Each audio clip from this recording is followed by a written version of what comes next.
downtown Minneapolis. The final game of this series, the Milwaukee Brewers and the Minnesota Twins. And the Brewers trying to get out of here with a split in this series and a split of the season series. It'll be Willie Peralta, 24-year-old right-hander on the mound against veteran Kevin Correa. He's 2-3 this year, coming off a very nice start his last time out against the Yankees. And hi, everybody. We welcome you from Target Field. Great to have you with us tonight alongside Bill Schroeder. I'm Brian Anderson. We'll hear from Telly Hughes in a moment as well. And tonight, the Brewers have a pretty important game as they hit the road to Pittsburgh next. Rock, they're trying to earn a split here. They're going to give the ball to Willie Peralta, who's coming off his worst start of the year, giving up 6 earned runs to the Cubs. Yeah, and then 6 starts in the month of May, gave up 12 earned runs the entire month. 6 of those coming his last time out. Willie's had a tough time lately locating the fastball, and that's going to be an important thing tonight because this Minnesota offense is one that is very patient at the plate. They don't swing out of the strike zone too much. Locating his fastball just like that's going to be important. Getting on top, getting that good downward movement. The velocity is always there for Willie. And then the other question is, are they going to be chasing the slider out of the strike zone? Willie gets a lot of his strikeouts on that slider in the dirt. And his last couple of outings, he's been able to break out a pretty good changeup. That's kind of a pitch that's been saving him with bad location with a fastball from time to time. So all three are going to have to work tonight.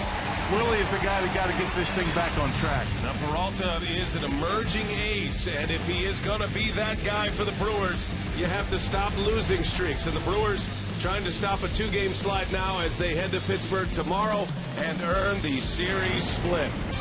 Well, Aramis Ramirez returned to the lineup last night. Telly Hughes is back with more. He'll talk Aramis when we continue from Target Field.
On Fox Sports Wisconsin is brought to you by Menards. Save big money on all your home improvement needs at Menards. By Miller Lite, now in the original can, it's Miller time. By Toyota, let's go places. And by Southwest Airlines. Find our fares online only at southwest.com. Brewers and Twins getting set to conclude their four-game interleague border battle at the site of this year's All-Star game as the Brewers look for the series split. Hello and welcome back to Target Field. I'm Telly Hughes. After a 3-week absence, Aramis Ramirez returned to the Brewers lineup last night with a bang. Ramirez crushed his 6th home run of the season, a game-tying 3-run home run in his 3rd at-bat. Not bad for a guy who only had a total of 6 at-bats in 2 rehab starts, and his manager believes a good start after such a long layoff was extremely important. Yeah, well, hitting the home run, that was it was big. It was the only way we were going to get back in that ball game, and so it was a huge hit. Now, we'll see how he is when these next couple nights to see if he's truly already locked in. But I think him just doing that certainly gets you off to a good start. Coming up, the crew will look to lead the Twin Cities with a series split to start off the road trip. Brian Anderson and Bill Schroeder are up next with the series finale's first pitch and call next on Fox Sports Wisconsin.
Young the Giant gets us going tonight. This Brewers Twins series on Fox Sports Wisconsin is presented by Marshfield Clinic.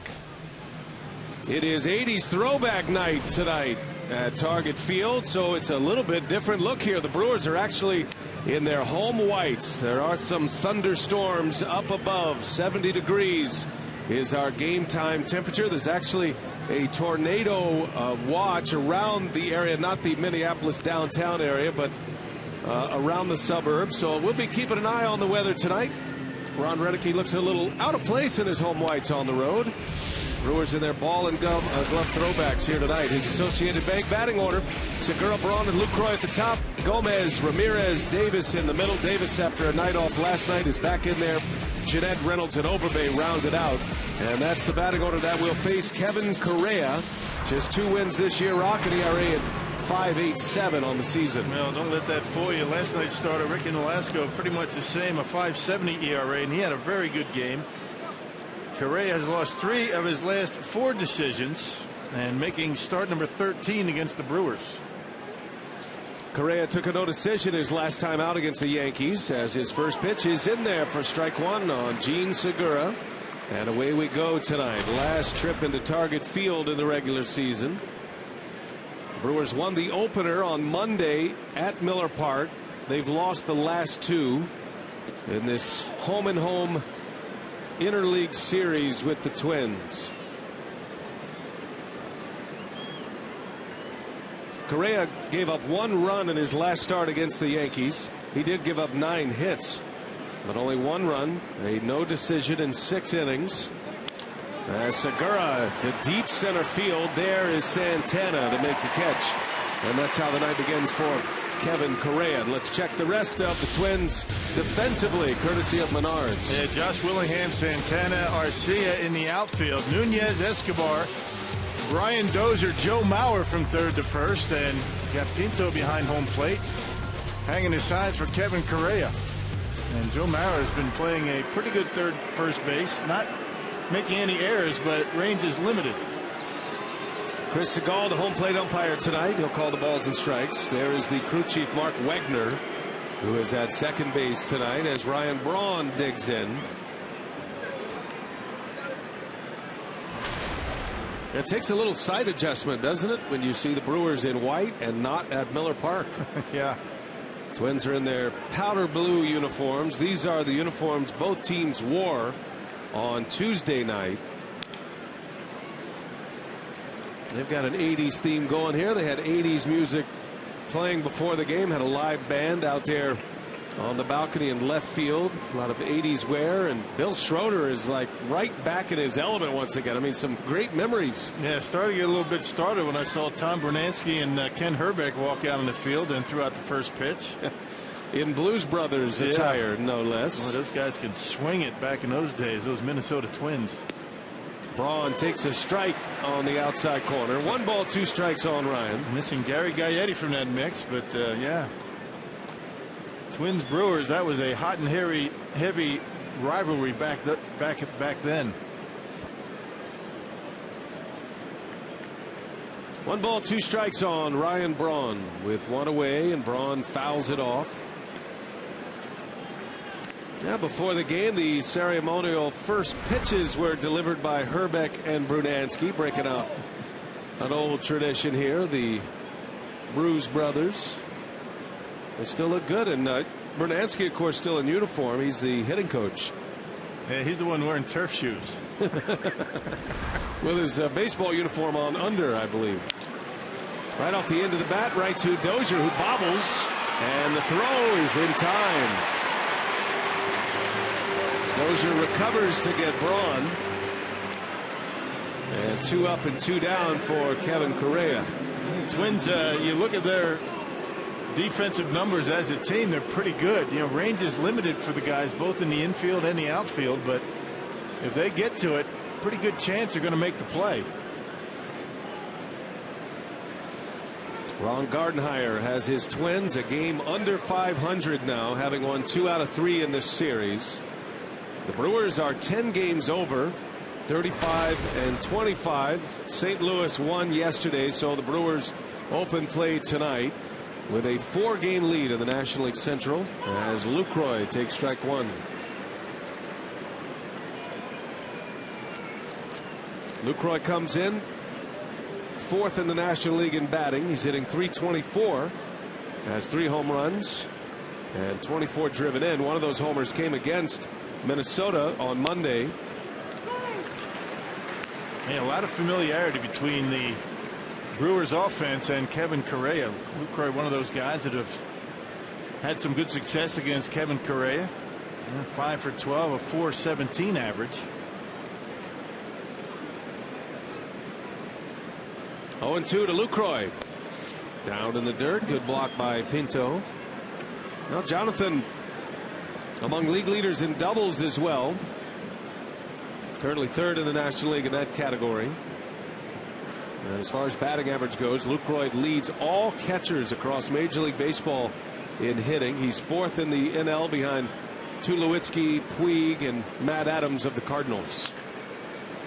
He's got that kind of approach. He's going to stay out of long offers. Not going to see too many 0 for 12, 0 for 15s out of Lucroy with that good approach, just trying to shoot it back through the middle. Lucroy had a hit last night. He was 1 for 3. Also drew a walk. Twins won 6-4. Out hit the Brewers 10-6. Brewers tied it late with that Ramirez homer. And then Minnesota scored twice in the bottom of the 7th and hung on to win. They got good work from their bullpen in Casey Fiend and Glenn Perkins. Perkins picked up his second save in the series. Made a winner out of Ricky Nolasco. The loser was Rob Wooten out of the Brewers bullpen. I've seen some good pitching in this series, really have. Of course, no surprise, low scoring games, relatively low scoring games in this ballpark.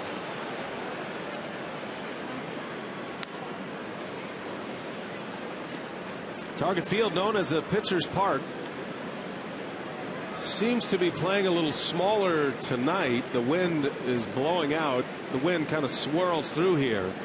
So it comes in, it enters the stadium from right center, but it whips around and can blow out towards left. At least that's what it was like during batting practice today. Lucroy, a pop up, shallow right field. Dozier's way back there. Arcia will call him off and make the catch. And that's how we get the night going. 3 up, 3 down for the Brewers offense. And Big Willie will get the ball now. Peralta trying to stop a 2-game slide before the Brewers head to Pittsburgh.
Twins are coming up at Target Field, the home team, and Ron Gardenhire trying to put together a lineup that has a little bit of consistency now. He likes Santana leading off. We've seen that in the last 3 days. The speedy center fielder, a shortstop by trade. Dozier is having a great series. Joe Mauer batting third. Then it's Willingham, Arcia, and Plouffe. Bottom 3, Nunez, Pinto, and Escobar.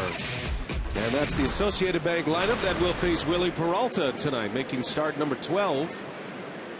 Yeah, that 273 earned run average good for 12th in the National League, coming off a rough outing against the Cubs. You have 6 earned runs. First time that Willie's allowed more than 3 earned runs in any start this year. Has not won a game since May 2nd against the Reds back in Miller Park. Danny Santana leading off for Minnesota. Santana comes in with a batting average of .346.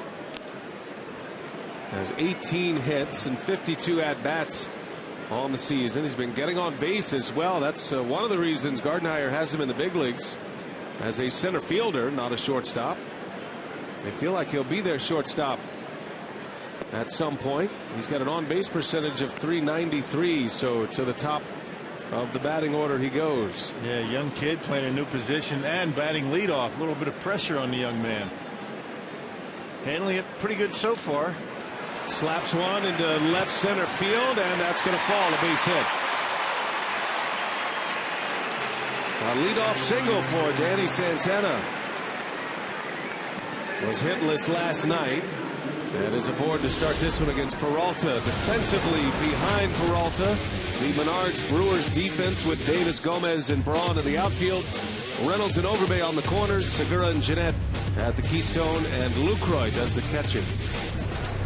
Chris Davis is back after a day off yesterday, and the Brewers get another big bat off that bench or back in their lineup.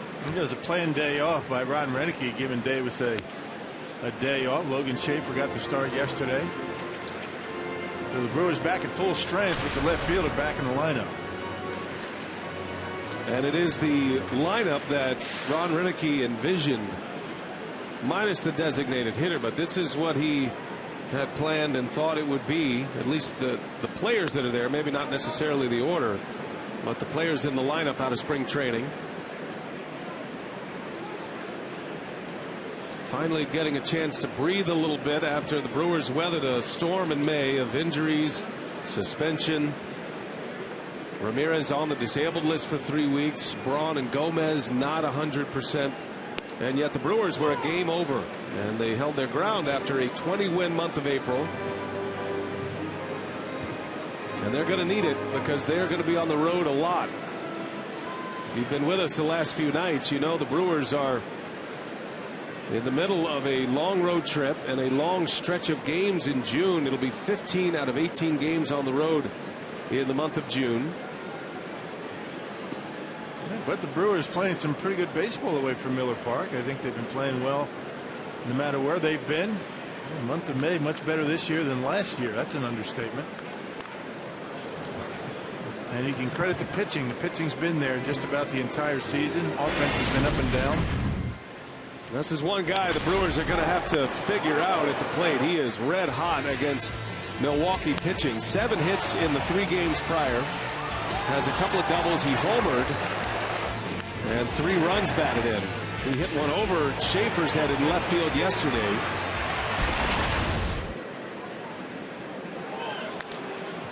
And Peralta able to get a fastball by him as he fouls it away. And what we've seen from Dozier, we've seen a little bit of him. 3 games, not including tonight, but he likes to pull the baseball. Everything he seems to hit is into left field or back into the middle. Brewers need to maybe figure out if he can hit the ball to right field. Dozier is a career .386 hitter against Milwaukee.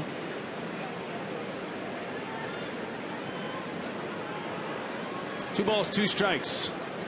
And a slider that misses. And that's really a big pitch for you, as you mentioned in our open rock. That breaking ball that is off the plate. The Twins typically as a lineup aren't going to chase that. And Peralta normally requires that to have a good game. So we're going to see what kind of adjustments he'll make tonight. Yeah, particularly that slider that ends up in the dirt with 2 strikes. He gets a lot of strikeouts on that pitch.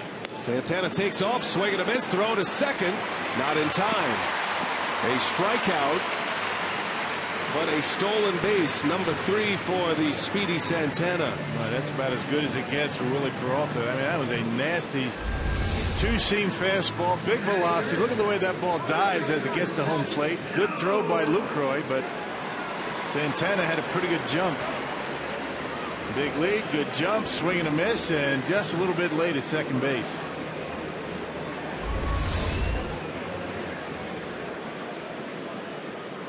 The Twins feel like Santana's going to be a guy who can steal 30 to 40 bases a year if he plays every day in the big leagues. He's at second for Joe Mauer.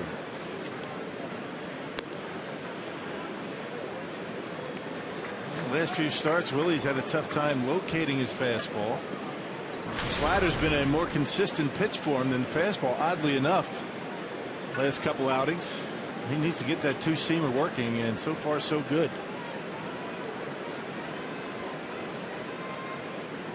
Runner at second with one gone. And Peralta deals a strike to Mauer.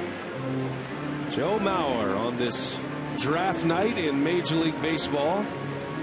We'll be giving you the updates from New York. The Brewers just made their pick, and we'll give you all that information as soon as it becomes available. They had the 12th pick.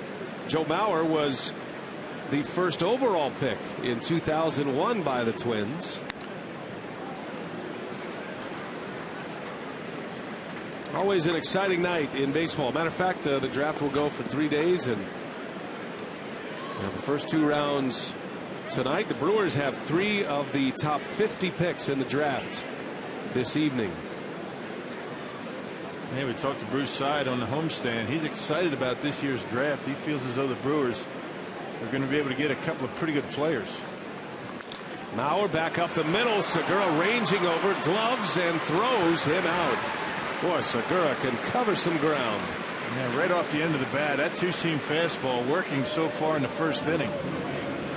Getting on top of it, getting some good downward tilt on it, and an easy, relatively easy play for Segura. This was last night. Segura saving a run late in the game. He got Mauer on that play as well. The Southwest Airlines non-stoppable play just continues to impress at the shortstop position. He doesn't get a lot of the headlines. I'm not sure why. He is certainly revered in Milwaukee, but you know, his name doesn't pop up. You hear names like Tulowitzki, rightly so, Andrelton Simmons, the Gold Glove Award winner at shortstop last year. I don't think Segura takes a back seat to any of those guys. No, especially Simmons. I mean, you can understand Tulowitzki. He's been at it a long time and have an incredible offensive season. But I mean, even Tulowitzki. I mean, Gene Segura takes a back seat to nobody in baseball at shortstop. Not just the great plays, but the consistency. Yeah, his ability to make the tough play, the tough throw, off balance. You know, he's not a smooth shortstop like an Ozzie Smith. You know, he doesn't have that fluid motion, but boy, he makes the plays. He does it. It's almost like a gymnast out there. His body control, the way he can get his feet in the position, and how quick he is with the release. Here's another red hot hitter for the Twins, Josh Willingham. Bats with a runner at third base. Ahead in the count, 2-1. Willingham had 2 more hits last night. Doubled off the right center field wall. Drove in a run.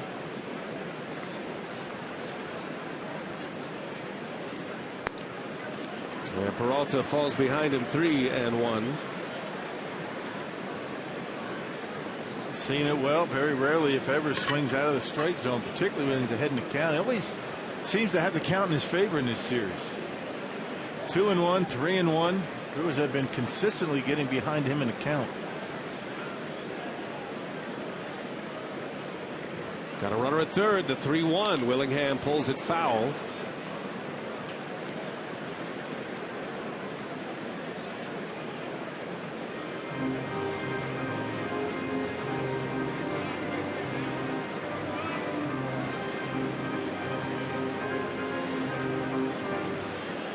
Willingham out early in April with a hand injury. A lot of concern how he'd come back. He did go on a minor league rehab for a little over a week, and he's come back hot. Those can be tricky. The inactivity for one thing, and then a hand injury and a hitter can be a little scary. Hands and wrists, things like that. Anything below the elbow is very dangerous for a hitter. Not able to get the bat head out on a 98-mile-an-hour fastball that time from Willie. Boy, he's got good velocity tonight. Full count, 2 outs with Santana at third. Had a leadoff single. And Willingham takes ball 4. So a hit and a walk. 2 on for the Twins in the first. And here comes the star from last night, Oswaldo Arcia.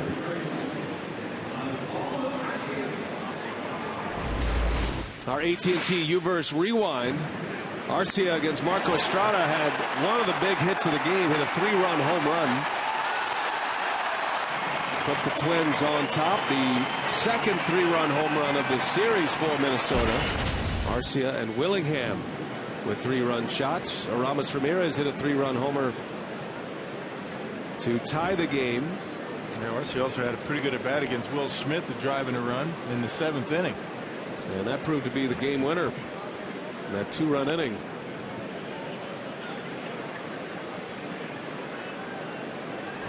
Oswaldo Arcia, another guy who's missed a lot of time with a hand injury. His more in the wrist.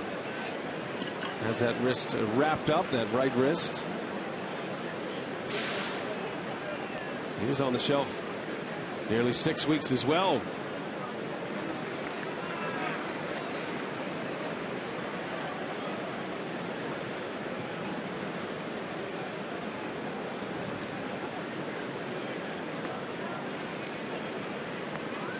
First and third in the first. Twins threatening with Peralta facing Oswaldo Arcia. Had him out in front with a 96-mile-an-hour fastball. I think that had enough tail on it. And he was off balance. Not just tail, but sink. Check this out. Had plenty of the plate, but a little bit of movement late. And Willie Peralta, I mean, that's nice to be able to go to that in a 2-0 count. Couple of men on. Arcia's got to be, he's made up his mind he's swinging there, right? There's no way you can be that quick on the jump on that kind of fastball. That one's right by him. 97 with the gas that time, and it's 2-2. This is good pitching weather tonight. Look out for Willie. He's got 98, 97 in his hip pocket already. That one right down the middle.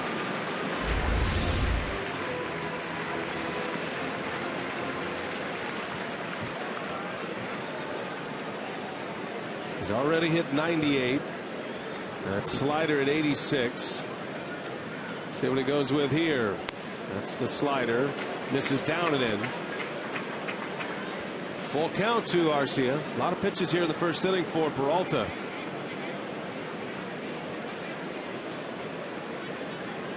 The Twins will do that. They will force up a pitch count in a hurry if you let them.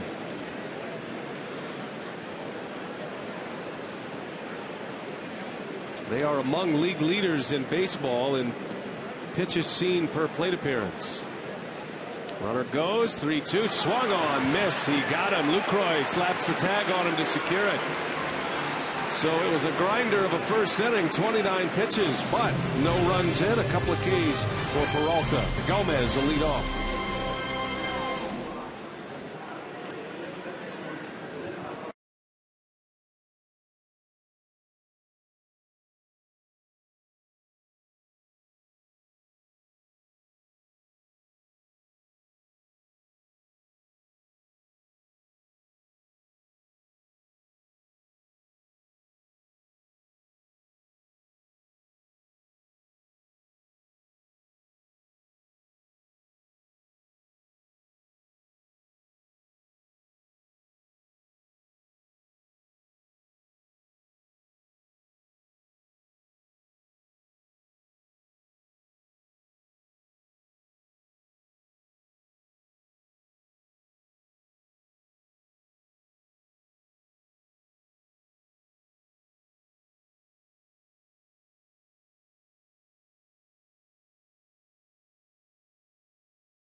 The Milwaukee Brewers select Cody Medeiros, a left-handed pitcher from Waiakea High School, Hilo, Hawaii.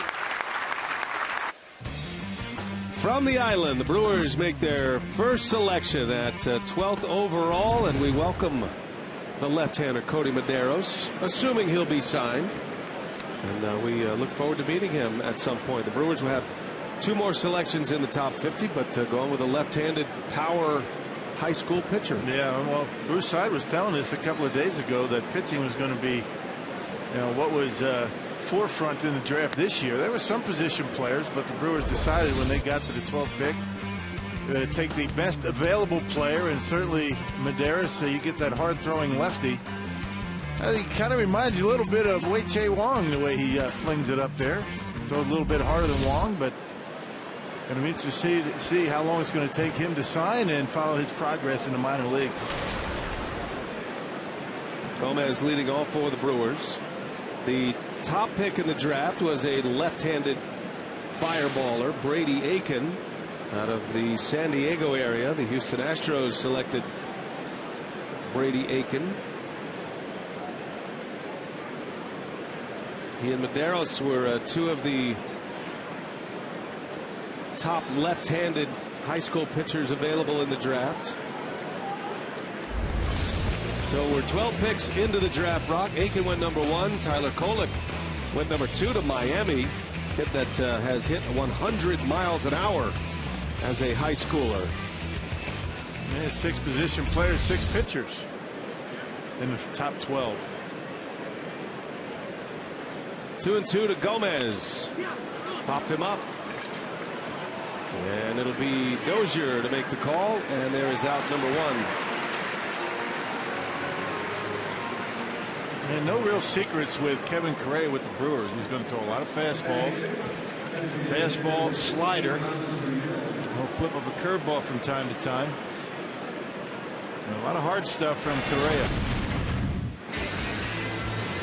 Well, Aramis Ramirez in our Powerball home run count. He hit number 6 yesterday in his first day back from the disabled list. A couple of long home runs in yesterday's game.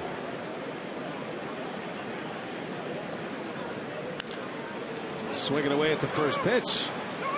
Foul territory. Out number 2 for Correa. All 5 outs have been in the air. Correa's only allowed 6 home runs, not too many. The first 5, Brewer hitters have been able to lift the baseball in the air.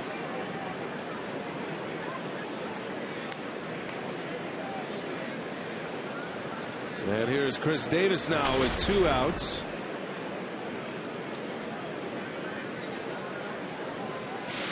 A day off for Davis yesterday. Not that he wanted it. Sometimes managers have to protect players from themselves, right? Decided he needed a breather yesterday before this long road trip gets in full swing. The Brewers will have an off day in New York on Monday.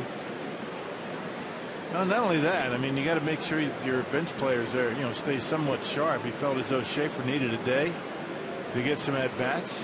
Put him in left. You certainly improve your defense with him out there.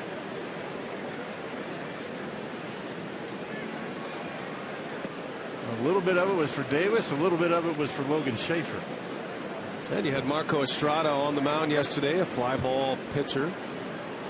So you improve your outfield defense with a fly ball pitcher, maybe. Nunneke's got all of his best infield defenders in there tonight, with Willie Peralta on the mound, typically a ground ball pitcher.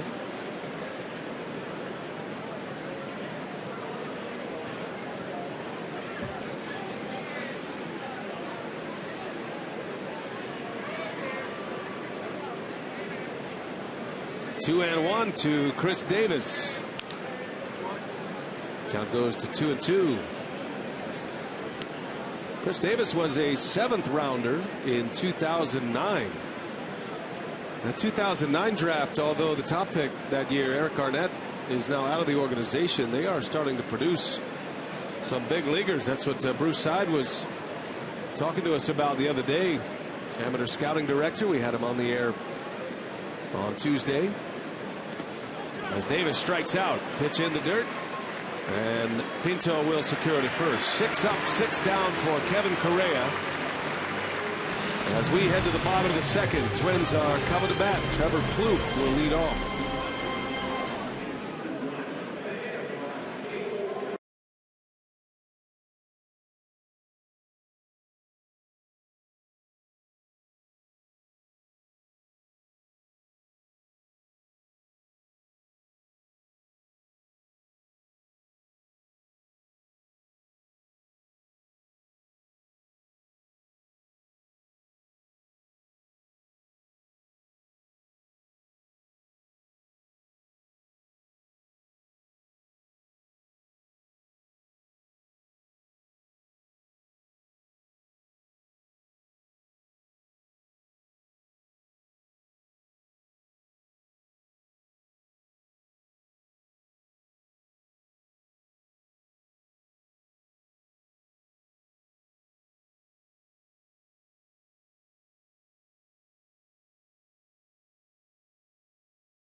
In Minneapolis, got some rain come through earlier. They actually had the tarp down before the game. The Twins were not able to get on the field for BP. The Brewers were. Never know how that affects a ball club. Peralta back at work, starts his second inning.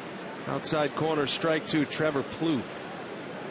You see some of the baseballs the Brewers are hitting out of the ballpark here today. As Plouffe sends one deep right center field. Gomez reaches up and he makes the catch. Carlos Gomez high off that 23-foot wall. He gets more excited about doing that than hitting home runs. I mean, check this out. Plouffe puts a charge into one. This is a difficult park to hit him out in the right center, but look at Gomez. Made it look easy. Perfectly timing his leap, and you can see him. A little bit of flair as he makes that catch. Angling back. Knew exactly where he was on that warning track and holds it in. Great catch. Covered some ground. One gone for Eduardo Nunez, the former Twin. Carlos Gomez came here in the Johan Santana deal from the Mets, and then the Twins traded him after a couple of years. Yeah, Peralta loved that one. A Dominican dandy, he says. Carlos saying no problem there. That's an easy one for Carlos.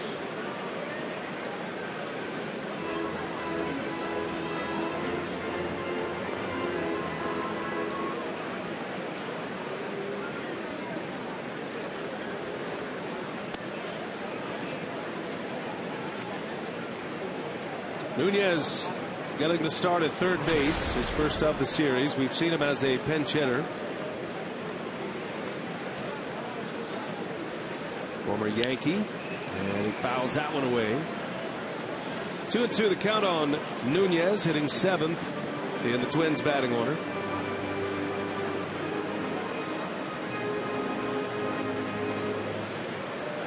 Last day with the DH in play for a while for Milwaukee, back in the National League rules in Pittsburgh tomorrow night, as Nunez pulls one foul.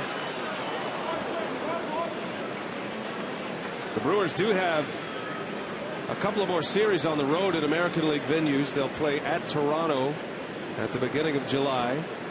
July 1st and 2nd at Toronto, as a matter of fact. That's a 2-game series. And then they have a 3-game series at Tampa Bay in late July. Nunez lines one center field. Gomez right there to make the play. Two hard hit balls, 2 outs for Willie Peralta. They ought to try somebody else out there. There's no money on center field if you hit it out to Carlos Gomez. He goes back well. He comes in well.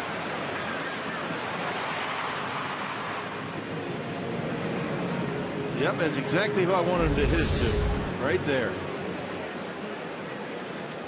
Well, the Brewers outfielders can cover some ground out there, especially with Gomez and Braun. Gomez is the Gold Glover, and Braun moving from left to right. Even Chris Davis has good range in left field, but Braun very fast. And this is the kind of outfield you need some speed. And you don't need a whole lot of speed or range going into the gap out there in left center. Carlos will cover you. He's shown pretty good range and a good first move going down the line. Bouncing ball to third, foul.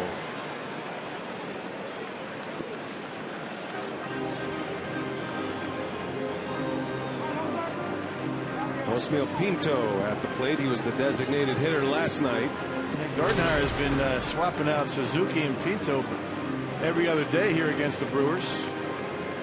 Suzuki the better of the two defensively. Pinto with a little bit of pop in his bat. Pinto's already hit 7.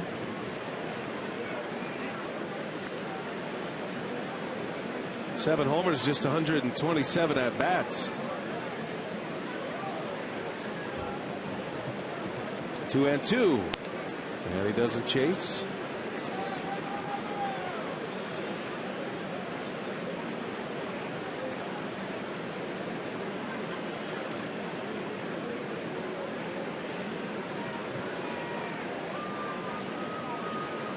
Full count now with 2 away, and he's able to stay alive. Josmiel Pinto figures to get 400 at-bats or so this year, maybe more. Then you start using him as a DH. If he's going to hit a little bit, then he certainly will get more. So you can do the math. He's already had 7 homers. Looks like a guy that could hit you 20, 25 home runs a season. Pretty well put together. Looks like a strong young man up there at the plate. Hanging tough against Willie in this at bat. 7th pitch coming. In an inning where Peralta needed a quick one after a 29-pitch first. There's a bouncing ball to Jeanette. And a 1-2-3 inning for Willie Peralta. Gomez making his presence known defensively today. This Brewers Twins series on Fox Sports Wisconsin, presented by Marshfield Clinic.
Sports Wisconsin is brought to you by Piggly Wiggly, the official supermarket of Fox Sports Wisconsin.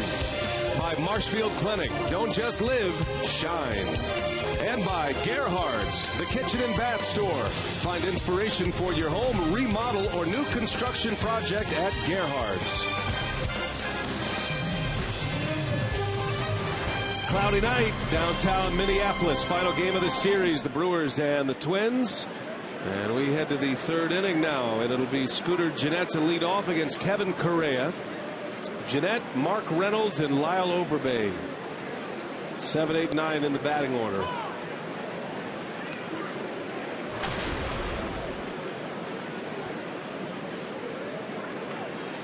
Scooter Gennett, a 16th round draft pick in the 2009 draft, same draft as Chris Davis.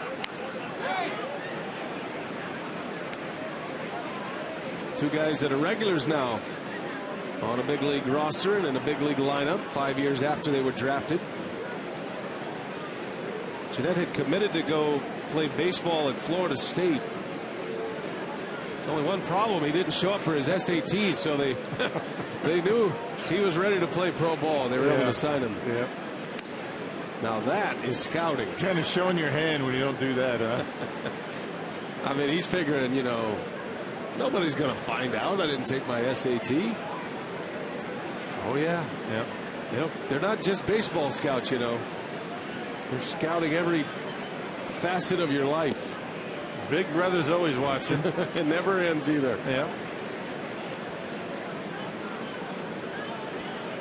He's been a nice find. Yes, he has. Many had him pegged, Rock, as a top 5 draft pick out of high school, top 5 round.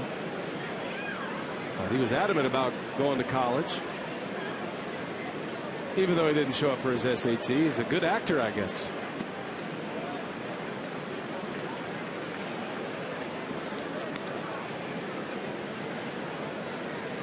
It's the ACTs in Wisconsin.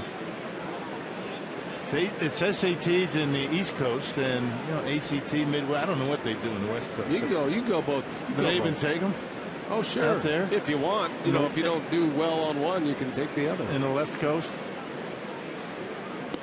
And a swing and a miss. Jeanette strikes out. And Correa is on his game so far. 7 in a row he's retired. Mark Reynolds coming up. And we send it down to Telly Hughes with more on Mark Reynolds. That's right, B.A. I had a chance to catch up with Mark before today's game, and you don't often see the team's home run leader batting 8th, and he's also 3rd in the National League in home runs with 13. But he said 8th hole, 9th hole, it really doesn't matter to him. He just want to find a way to contribute to this team. I also asked him about how this team has been able to ramp it up offensively, and he said it's been a snowball effect, and hitting is contagious, and he said that saying is really true, and Mark has done an exceptional job in his time at 3rd base. Yeah, when the top of your order is putting the pressure on the pitcher and on the defense, I mean, you have men on base for the middle and the bottom part of your order. I think that's when you start getting everybody involved, and it's also not all that usual or common to have your 3rd baseman and 1st baseman hitting 8th and 9th in the batting order. Those are normally spots, middle of the order type guys. Those corner infielders use your big run producers. And Reynolds right on cue. Into left field. Willingham will backhand it and hold Reynolds to a single. A 1-out single for Reynolds. The first hit of the night for Milwaukee comes in the 3rd inning. Yeah, just able to keep the bat in the hitting zone long enough on the breaking ball. That was a curveball. Correa hasn't thrown too many of those. It's been sliders and fastballs. Flips up the curveball. Not a bad pitch, but Reynolds able to go down and hook it down the left field line. Now Reynolds, even though he's listed on the All-Star ballot as a 1st baseman, assuming he'd be in a 1st base platoon with Lyle Overbay this year, Reynolds actually leads National League 3rd baseman in home runs at this point. And we were kind of looking at 3rd base candidates for the All-Star team. Reynolds has played a little 1st base. He's mostly played 3rd in the absence of Aramis Ramirez. And he certainly has the best production numbers. Casey McGee is the RBI leader among National League 3rd basemen. Now playing with the Marlins in Miami. He's having a great year. Yeah, Casey got off to a great start. Slowed down just a little bit, but man, that's the thing about that All-Star ballot. I mean, every team has to submit what they think is going to be their starting lineup, who they want on the All-Star ballot. Sometimes doesn't work out. Scooter not on there. Ricky's on the All-Star ballot, but Scooter's getting the lion's share of the playing time at 2nd base. Doesn't mean you can't make an All-Star team at a different position. This is just for the fan voters. Overbay turns one around, a base hit. So the 2 veterans at the bottom of that order with back-to-back singles, Reynolds and Overbay. And the Brewers with 2 on and 1 out with the top of the order coming up. Well, able to stay back nicely. That 2-seam fastball that ended up right down the middle of the plate after Correa tried to put a changeup by him the pitch before. Left that one down the middle, and Overbay squared it up nicely.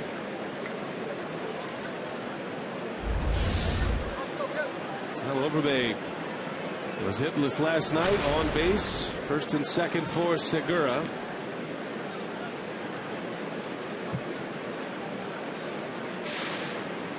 Inning started with a strikeout to Jeanette. Back-to-back singles. Segura, then Braun. 2 on in a scoreless game as we play in the 3rd.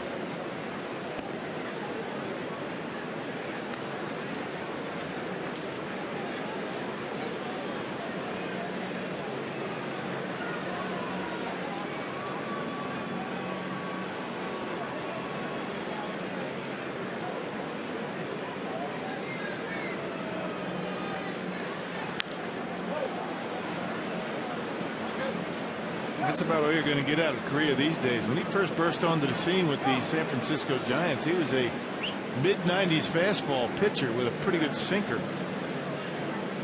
Now if you get 91 miles an hour out of him, that's kind of a surprise. He's going to live around 88 to 90 miles an hour. Not overpowering at all.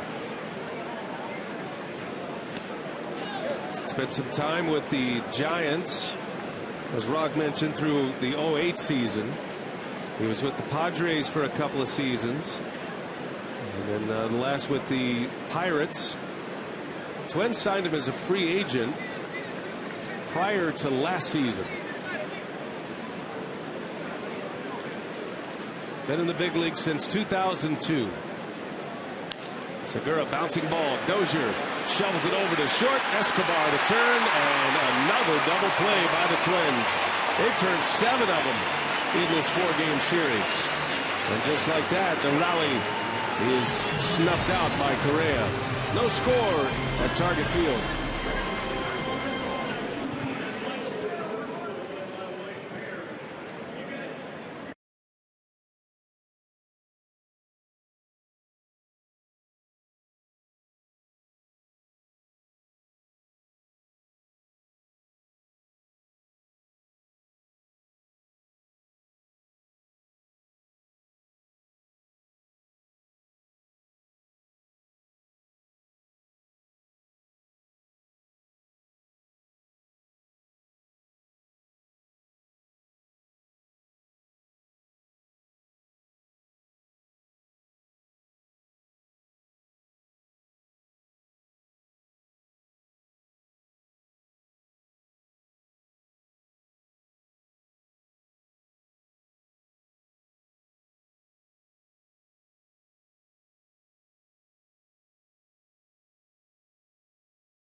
This Brewers Twins series on Fox Sports Wisconsin, presented by our friends at Marshfield Clinic.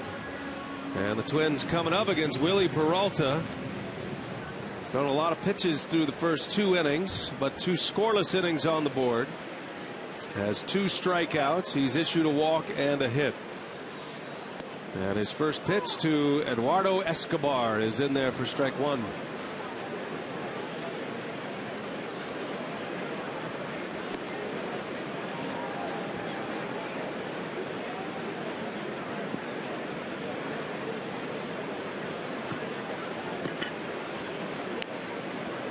Well, got right in on his hands. That foul ball almost wiped out Garth Orge. I think it did. It missed him, but it scared him. He was heading for the hills, man.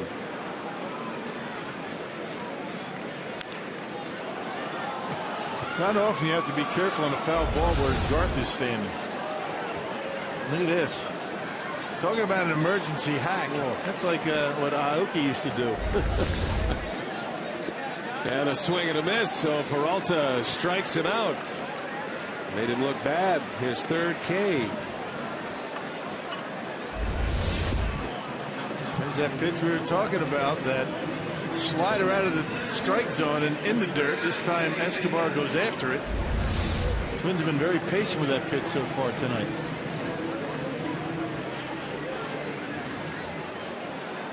Well, first time through the batting order. The Twins go 1 for 8 with a walk as Peralta misses down and away. Able to check the bunt. He pulled it back in time, did Santana.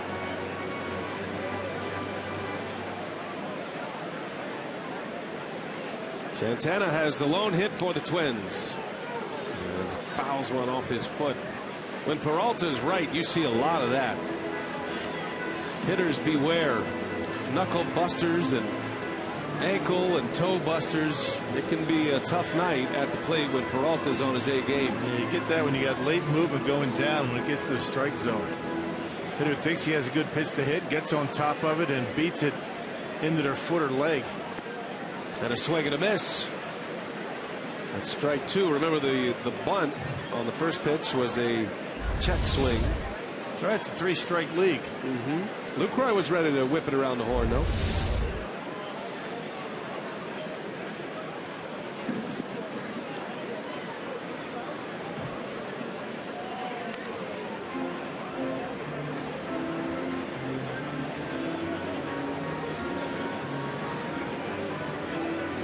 You can just see the confidence on the face of Peralta grows exponentially with every passing week in the big leagues. We really saw it last year. He was a guy that, you know, he had some body language to work on in the first half last year. He knew he had great stuff, but he wasn't sure if he belonged or not. And he really wrestled with things that were out of his control. That all clicked in the second half of last season, though. Bouncing ball to Overbay, got a hustle over, and Peralta beats Santana to the bag. 2 up, 2 down. That leads us to our carsoup.com trivia question tonight, since it is draft day in the big leagues. Who was the first player selected by the Brewers franchise in the 1969 MLB draft? Very nice. Good question. Brian Mikulajic coming up with a dandy. And it's not Ryan Braun. Nope, that would be 05 for Ryan Braun, one of the great drafts in baseball history, 2005.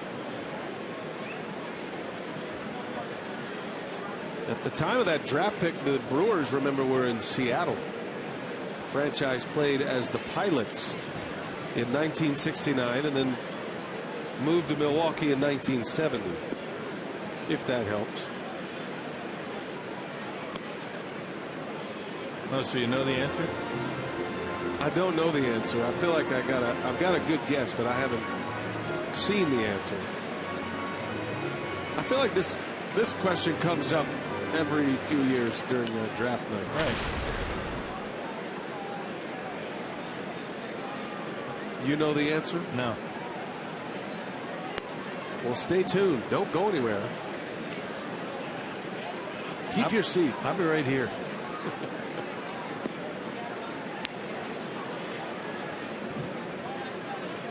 3-0. And Dozier takes a strike.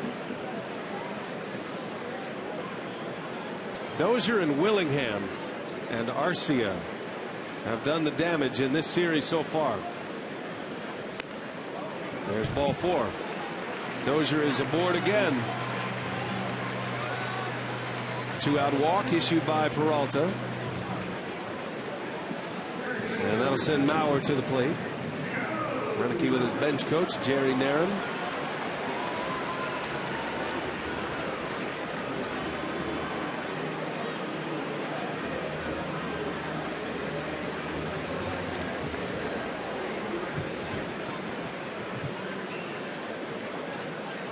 You know what? I do know it.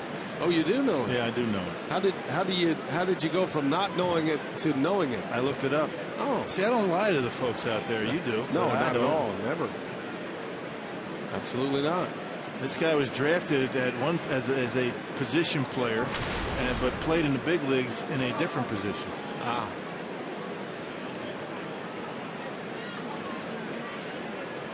So a little R&D work and now offering up some hints. The man of the people, Bill Schroeder. Mauer takes a strike. What position was he drafted at? Shortstop. I didn't know that. That's the guy I'm thinking of. 1969, right? 69, correct. As a pilot. Yep.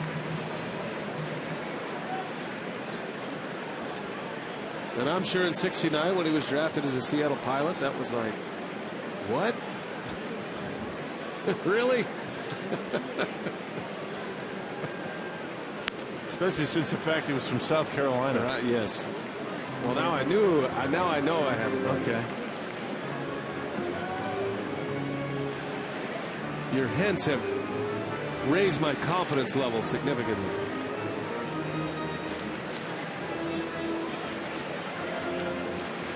3 hits already.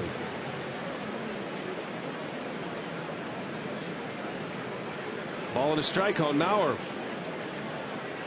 Dozier at first, and there he goes, and a swing and a bouncer. That's going to be a fair ball.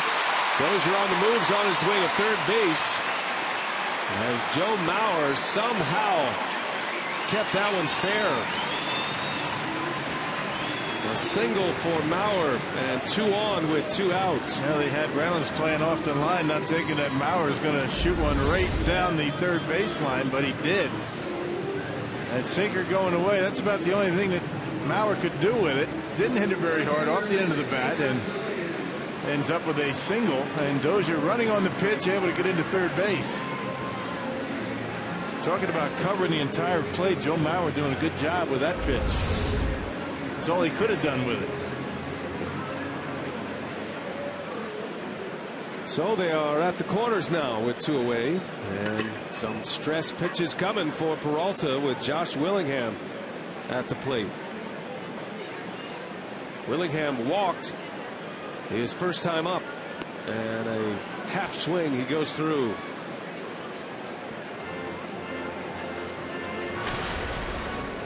Now for Willingham, with 2 outs and runners in scoring position, which is the scenario we have here, he's 4 out of 5 this year. In his last 8 games, he's hitting .440 with 4 home runs, 11 RBIs, and he now has 9 walks. So apparently no problem with the hand that he injured that sent him on the disabled list. He has come off the DL swinging the bat very well. Ton of pitches already for Peralta. Yeah, 3 innings and pushing 70 pitches. You're right. Well, you kind of figured this was going to happen with Willie. We talked about it on the pregame show and on the open. A patient offense for Minnesota. They don't chase very much.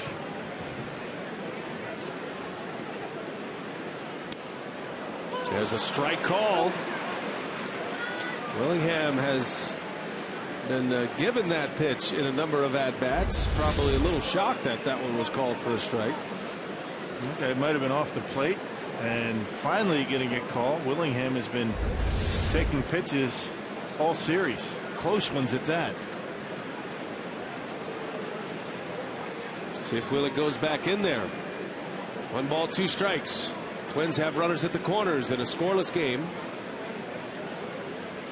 and Willingham doesn't chase the breaking ball.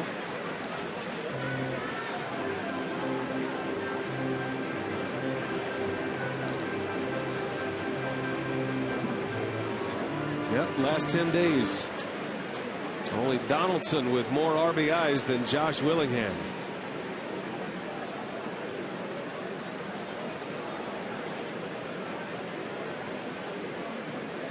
Two and 2.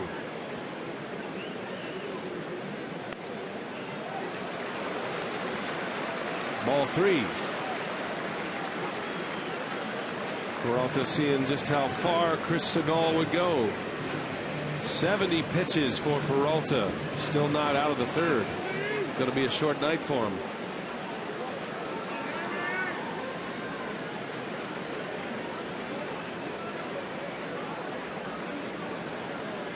Well, Mauer will get a head start at first. Full count, 2 outs. There he goes, and that one misses.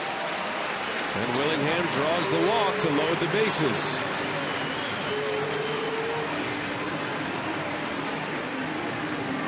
Yeah, most cleanup hitters are going to be hacking on this pitch right here. That's a hanging slider. I'm not sure how this guy hitting 4th takes these pitches. I mean, if you're going to be a run producer, that's one that you want to tee off on. It wasn't even a good slider. Willingham takes it, draws another walk, and very content to take the base on balls, even with men on base. Draws a visit from Rick Kranitz, the Brewers pitching coach. Kranitz has been frustrated by the pitching here recently, saying that this is not who we are, taking a lot of that responsibility himself, feeling like as a unit the Brewers are not performing well, even though the Brewers have been swinging the bats fairly well. Well, they're in a rough stretch through the rotation. I mean, that's going to happen. You take Kyle Loesch out of it. It has been a tough stretch through the rotation. Every team's going to go through that. And during those times, the offense has to pick them up. So Peralta in a spot of bother here. Bases loaded, 2 outs. Oswaldo Arcia, who struck out his last time up. A power hitter at the plate.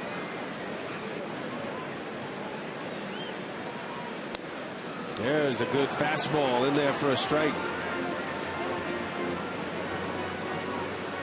Arcia has tamed Target Field. He hit 14 home runs last year. All 14 of them were here at home in his home ballpark. He's hit 3 this year, 2 of them at Target Field. Almost hit him.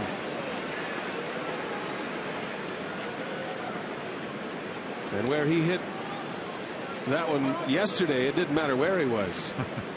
That was a long home run. That's about as crazy as a stat that you'll hear. I mean, no home runs on the road. Amazing. 1 road home run in his life in the big leagues. 2 balls and a strike.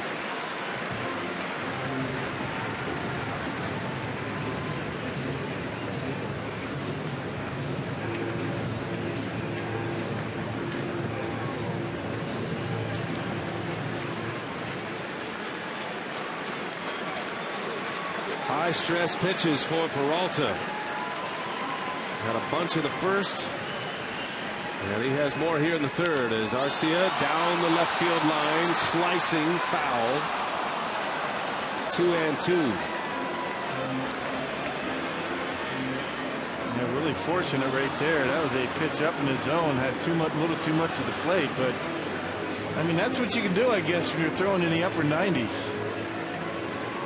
2-1, 3-1, go right at him. Take your chances with that big velocity. Peralta stranded 2 in the first inning. Arcia struck out with 2 on base. He's got 3 out there now.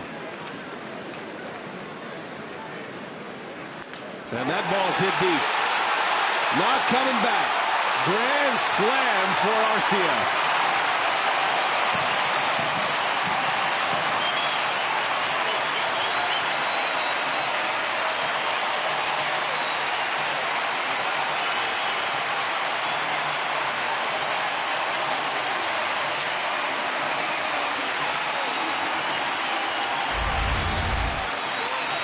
Brewers have been victimized time after time by the multi-run home run. This time the grand slam by Arcia gives Minnesota a 4-0 lead.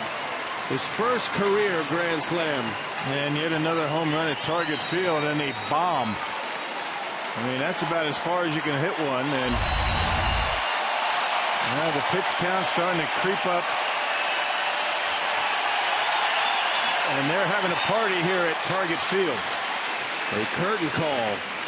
Peralta just been standing on the rubber ready to pitch. Glaring in at Trevor Plouffe. Starts him with a slider strike.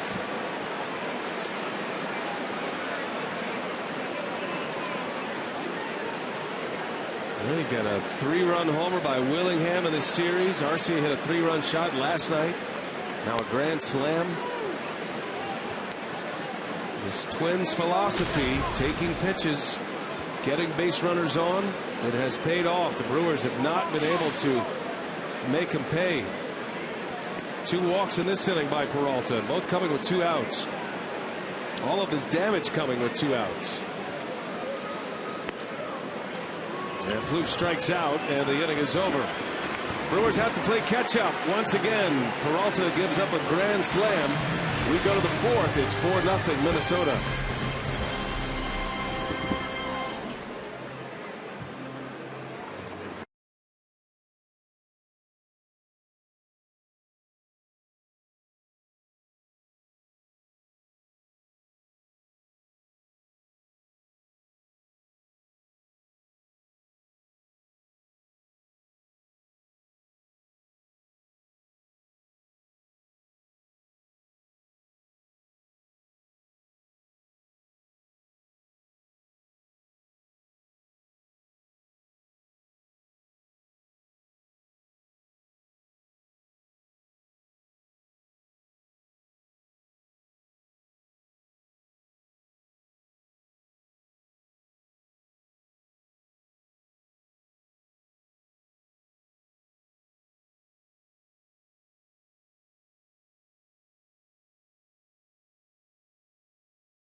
as we go to the fourth inning. And now Jimmy John's freaky fast delivery. Carlos Gomez covering some ground in center field, taking an extra base hit away from Trevor Plouffe.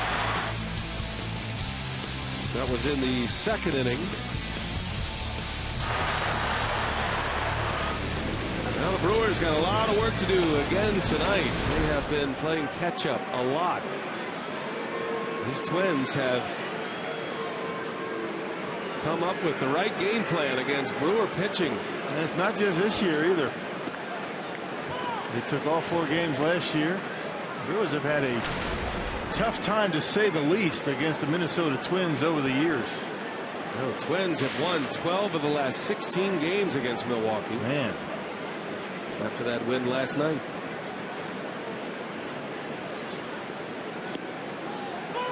Now Braun will lead the way, and then it's Lucroy followed by Gomez as the Brewers try to chip away a little bit here against Kevin Correa.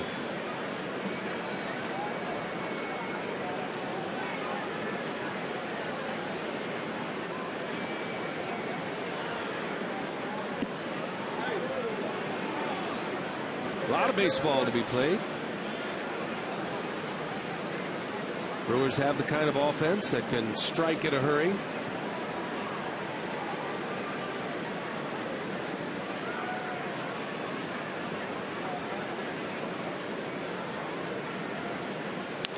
And Braun to the right side. That's going to sneak through a base hit. There's a good approach on a pretty good pitch by Correa. Just kind of threw the bat out there. Didn't try to do too much with it, and then found the hole. They had Dozier playing up the middle. And Ryan able to get the bat on it.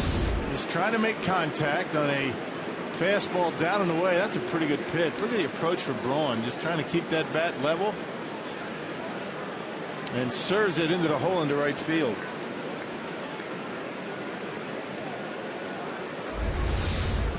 Now here's Jonathan Lucroy. Flew out to right his first time up.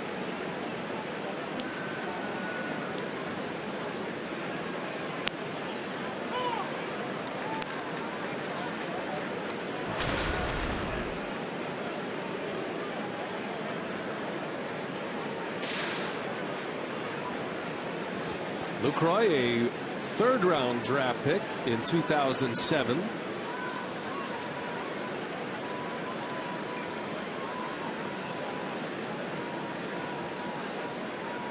Got a chance to be a National League All-Star this year. And here's a guy that got one scholarship offer coming out of high school. Louisiana Lafayette, the only one that thought Lucroy might be able to help him as far as the scholarship athlete goes. Either a lot of scouts missed the boat or he's a late bloomer, one of the two. This has such a great approach. I mean, he's improved so much behind home plate. He's always been able to hit. The question was he going to be able to play enough defense to catch every day, and he certainly has. Has a tremendous work ethic, we are told from those who are around him every day, how he goes about his business. And Lucroy rips one in the gap, left center field. Braun will make the turn, and he's on his way to third. Lucroy will hold at first. Back-to-back hits, and Brewers fans chanting Luke. Well, you're down 4-0, but remember you have a pitcher out there on the mound with an ERA at around 6. So this guy has been giving up some runs, although he was pretty good his last time out. Fastball in off the plate. Lucroy pulls the hands in and smokes it into center field. Now get a hold of one and get the Brewers right back in this ball game. Coming into the game, Correa had given up 79 hits in 61 innings. That's a lot of hits. Correa gave up 9 hits in his last start against the Yankees in 6 innings, but only 1 run. Brewers had 2 on and 1 out last inning. A double play wiped out the frame as Gomez lashes one foul.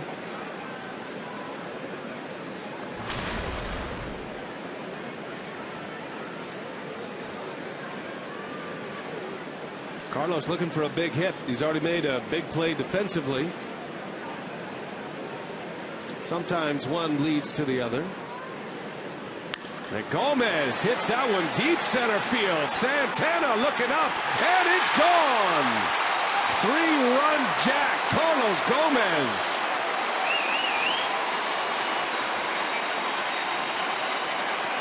Frozen rope, boy, oh boy.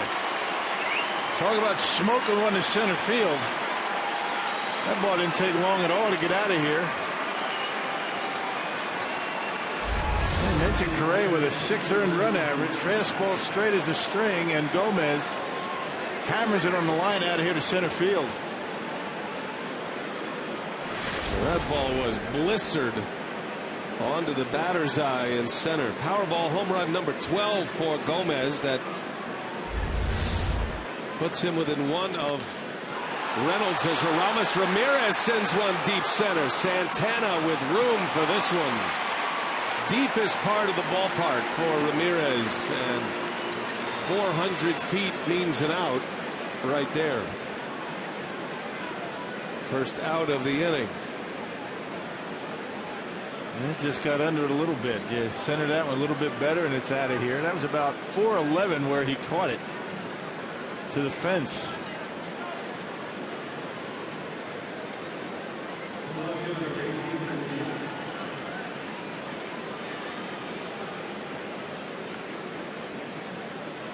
First out of the frame. Here is Chris Davis now. 4-3. 2 swings of the bats, producing all 7 runs so far.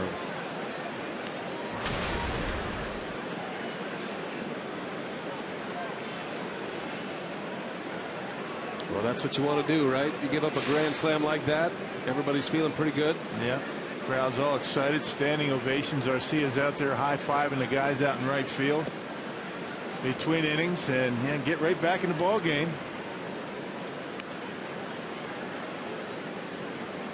Sit the fans down. That's what you want to do when you're on the road. They were fired up.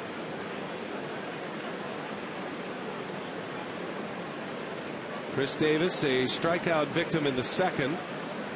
Only strikeout for Correa, and that one misses a little bit low and away. 2 balls and a strike.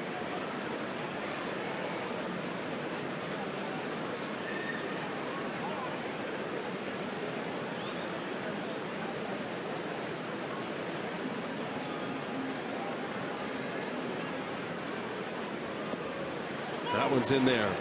Inside corner. 2-2. Oh, backup slider on the inside corner. Now, Chris Davis would like to have another shot at one like that.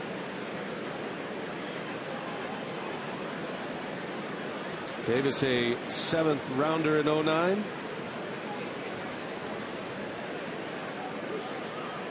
And he cuts through it.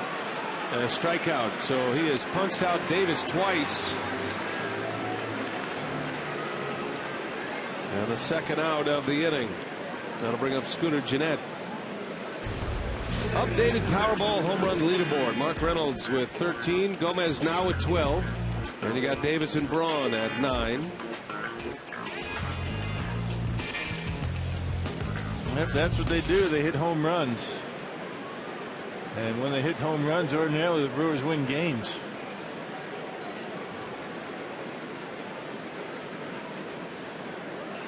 Scooter Gennett trying to get it started all over again with 2 away. Yeah, the Twins have been hitting home runs too in this series, and some long ones.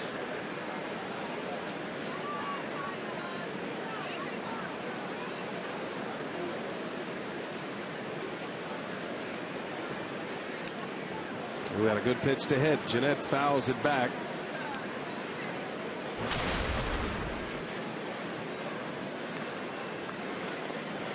Scooter coming in with a batting average of .282.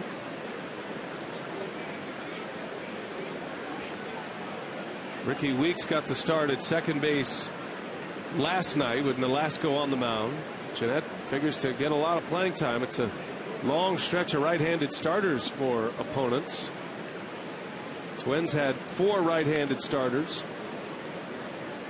And the next opponent, the Pirates, they're sending up 3 right-handers. Yeah, that's why Ricky started yesterday. He just got to get his bat in the lineup. He did get a hit. Can't keep him on the bench too long. 2-1, and Jeanette a base hit.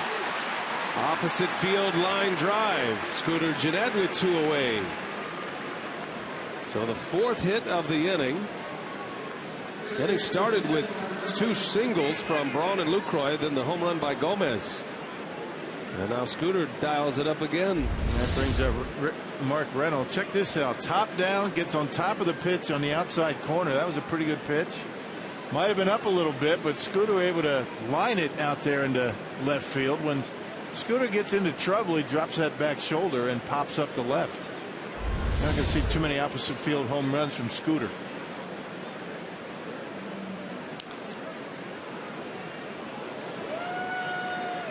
Well, Reynolds singled his last time up. He got the first Brewers hit after Correa had retired the first 7 to start the game.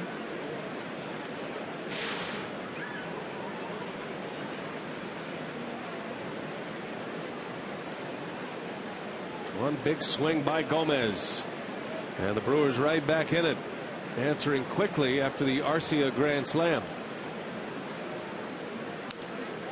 0-2.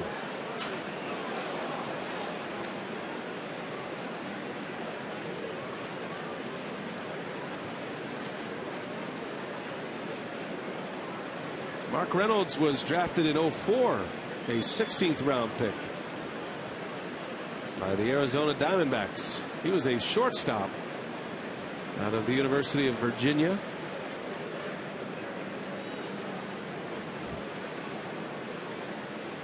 There's always a lot of hype, a lot of discussion about the first rounders and the first round of the MLB draft, which is ongoing tonight. But you see major leaguers who surface from all areas of the draft, and a lot of them not even drafted. A lot of the Latin players signing as free agents. A little bit different system for them. As Reynolds pops it up, foul territory, and it's Mauer to make the catch. That'll end the inning. But the Brewers get 3 back with one big swing of Carlos Gomez's bat. The former Twin rips one to center field, and it's 4-3 Minnesota.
It is presented by the Marshfield Clinic.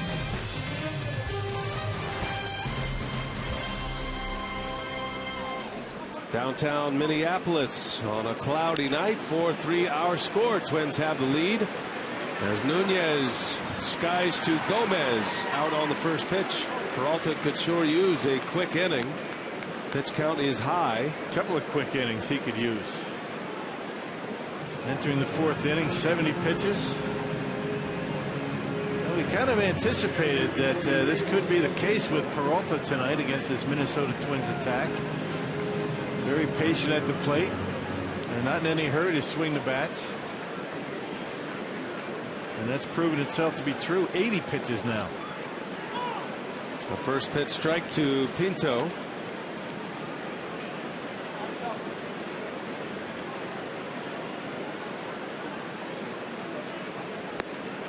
And quickly ahead of him, no balls and 2 strikes. 3 pitches, 3 strikes in this inning for Peralta. He's down at the bottom of their order. He's got the switch hitting shortstop Escobar next. Controlled this part of the order first time through.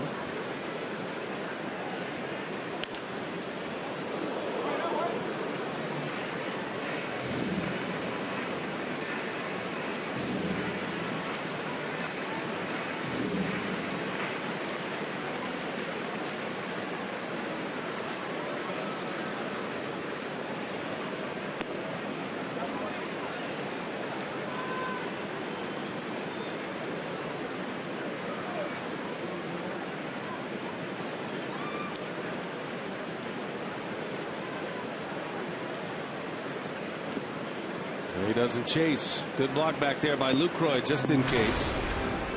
Always a busy night for a catcher with Peralta on the mound. Dancing and darting toward the dirt. Even the strikes are tough to catch sometimes, the way his pitches move. Especially that two-seamer when he's got it working for him.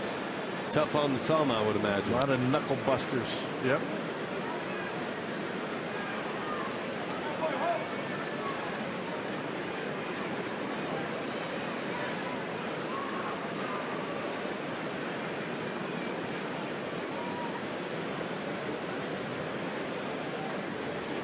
Here's a 2-2.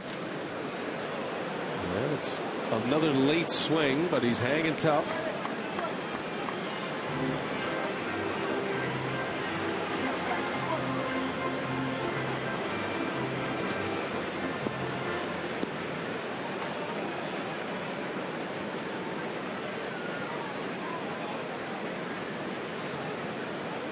Peralta with pitch number 88.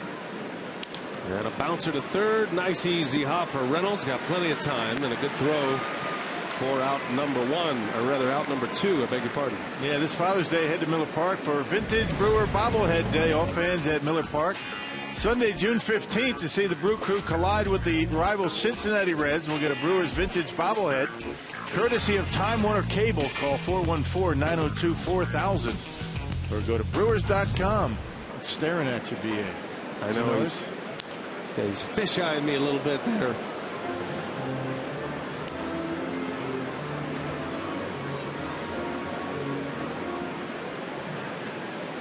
Escobar with 2 away.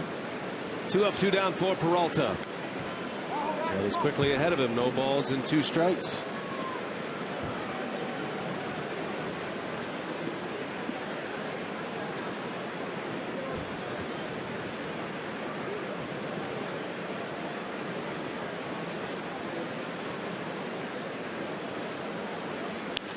And a shot on a hop right to Jeanette.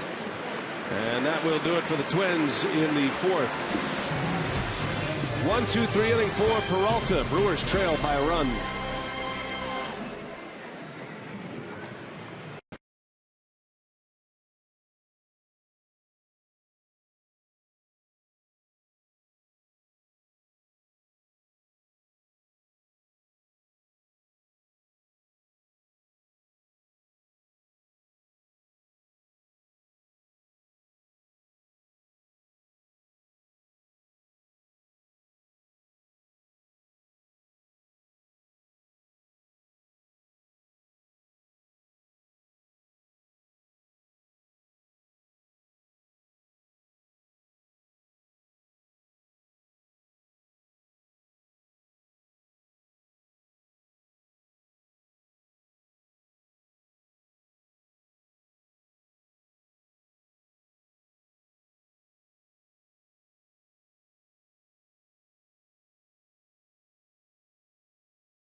The top of the fifth, time to check in with the crew and the community. Earlier this week, Brewers Community Foundation recognized Fisher House, Wisconsin.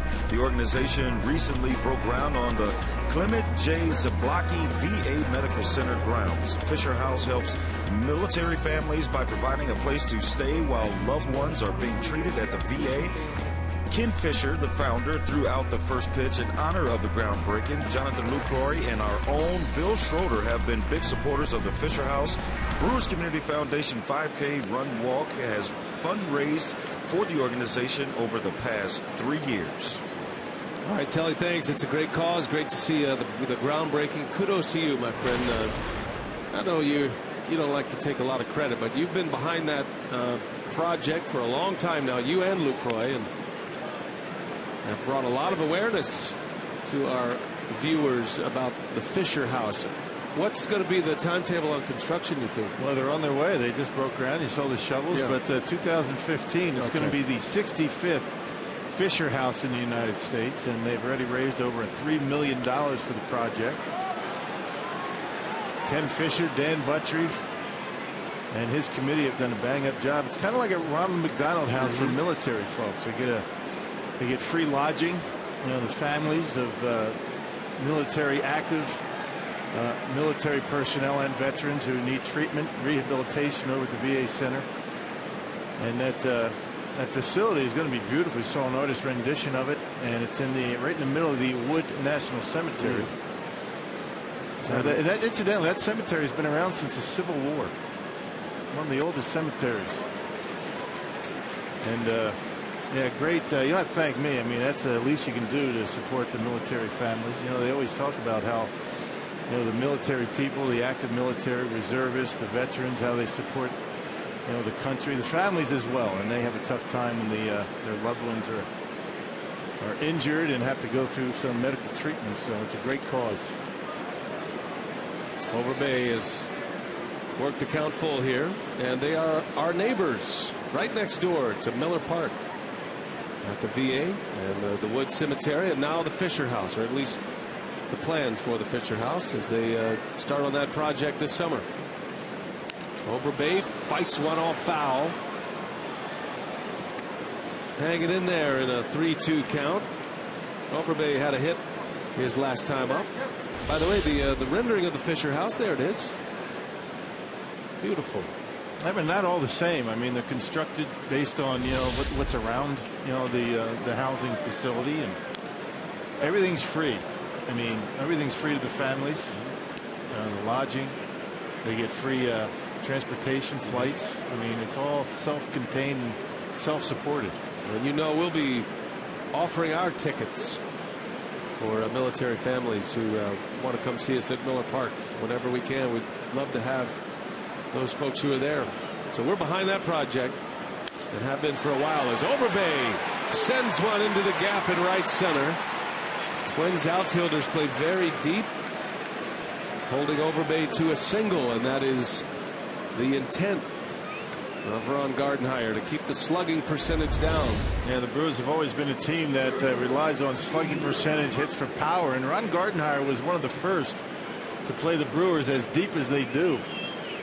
And he's been doing that for probably 5-6 years now, and it's been a very effective way to defend the Brewers, thinking that, you know, make them get 3 singles as opposed to a couple of doubles.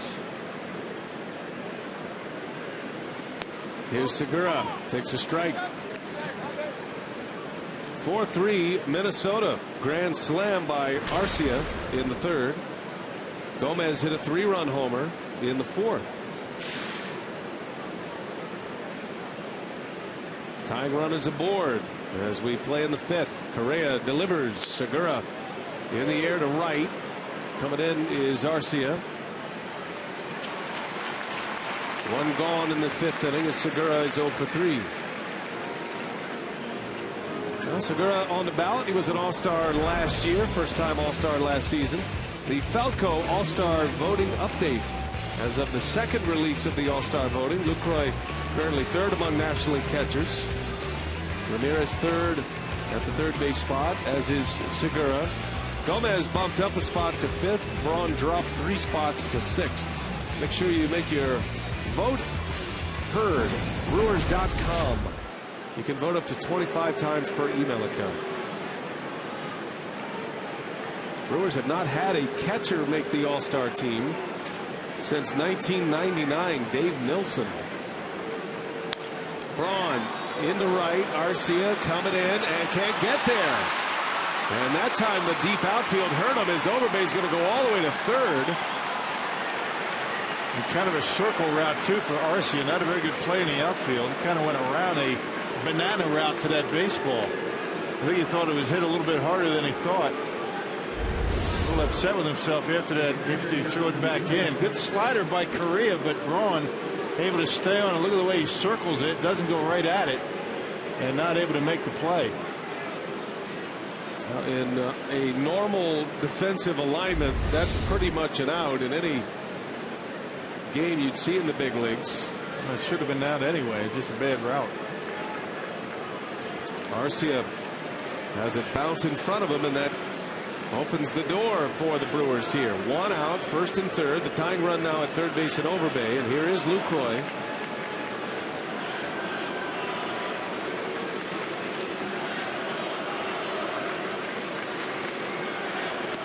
I tell you what, Brewers fans have traveled well here to Minneapolis. You can hear the chants as you see the route by Arcia. He goes across and then decides not to come in. I think if he kept going, he might have been able to make the catch, but played it safe.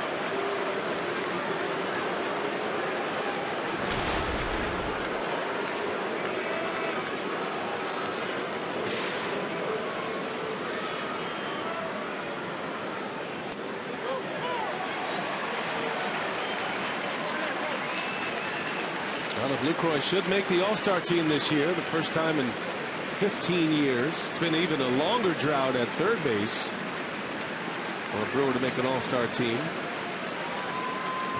And part of the reason for his success is how good he is in spots like this. 321 hitter with runners in scoring position. First and third, one away. Here it comes, and Lucroy fouls it back. Ooh, I'd like to have that one back. A hanger. One of the many reasons that Lucroy is good in these spots is that he doesn't try and pull everything. Wants the front shoulders stay closed and just a little bit underneath. I'd like to have that, a shot at another one of those.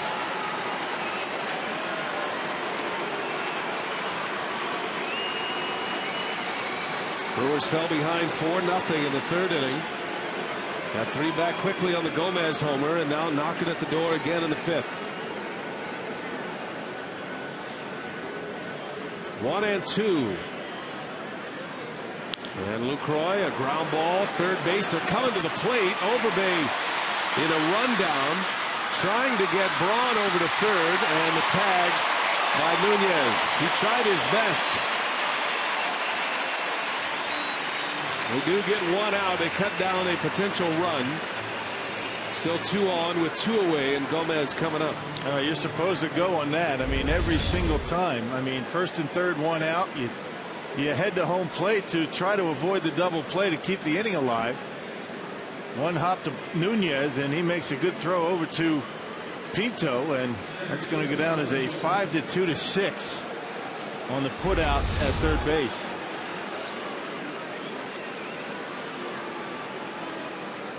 And the Twins still lead.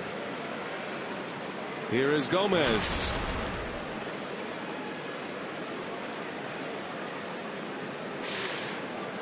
Gomez with 2 on, 2 away. Cardinals hit a rocket out of here his last time up in the fourth. Got Braun at second, Lucroy at first. And Gomez, a big swing. Trying to do it again.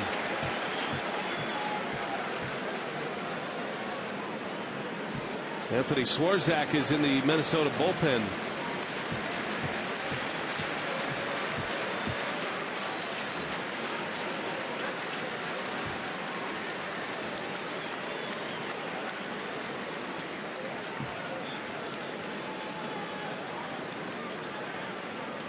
Bounces it in. Heck of a play back there by Pinto. That's a big body behind home plate. And gets down, he keeps the glove down and deadens it off the chest. Check this out. Well done. Softens the chest up and He hard-pressed to miss that big body behind home plate. Keeps the runners at first and second. That's a big play. Could be anyway on a base hit. Tying run at second. The speedy Braun is out there. 1 ball, 1 strike on Gomez, and he missed with a breaking ball. 2-1.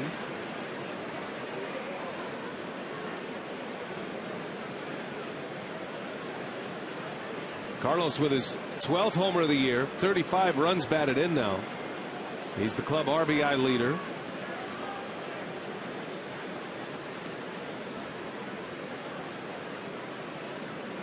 The 2-1 outside, ball 3.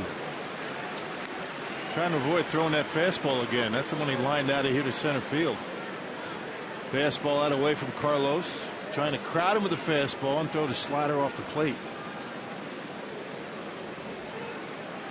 Gomez has moved into the top 10 in the league in RBIs. Into the top 5 in the league in home runs. 2 on, 2 out. Hitters count. The 3-1. Gomez on the ground to short. And the throw to first in time, hitting over. So Correa holds serve. The Brewers at 2 on with 1 out. Cannot bring them in. Still 4-3 Minnesota.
But it's 4-3 Twins. Hey, tonight's time of the game winner, Hilltop Resort in Crivets. If they call the Brewers in the next 24 hours, they get 40 Miller Lite beer pen tickets to a Brewers home game. This offer courtesy of the Tavern League of Wisconsin. And Miller Lite used to do some grouse hunting up in Crivets. Oh, is that right? Yeah. How are the grouses these days? I don't know. I haven't been there in a while. Peralta and nobody home over at first base. So Danny Santana drops a bunt down. It was a perfect bunt. Overbay had to make the choice whether to go get it or not, counting on Jeanette to be there behind him, but Santana is too fast. Well, that's really an indefensible play. I mean, you can't do much about it. I mean, Overbay's not sure Willie's going to get there.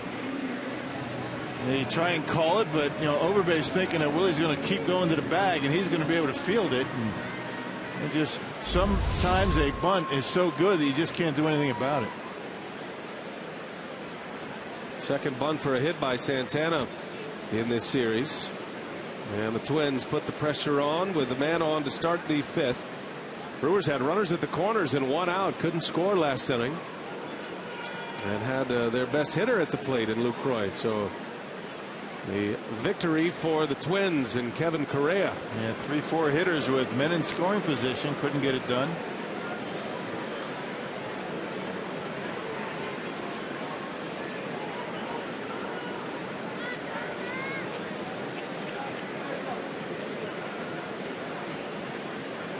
Tough out, Brian Dozier.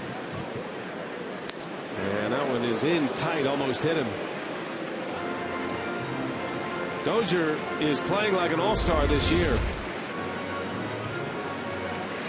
And it's not just about his offense either. He's hit for power. He is leading all Major League second basemen in home runs, and that's what draws the headlines. But this guy can play defense at second base. A converted shortstop. And very impressed with his range, his arm. A breakout season for him for sure. Not often a number 2 hitter. Of course, the Brewers have a pretty good run producer in the number 2 spot, but a guy that leads the team in home runs hitting second. You don't see that too often.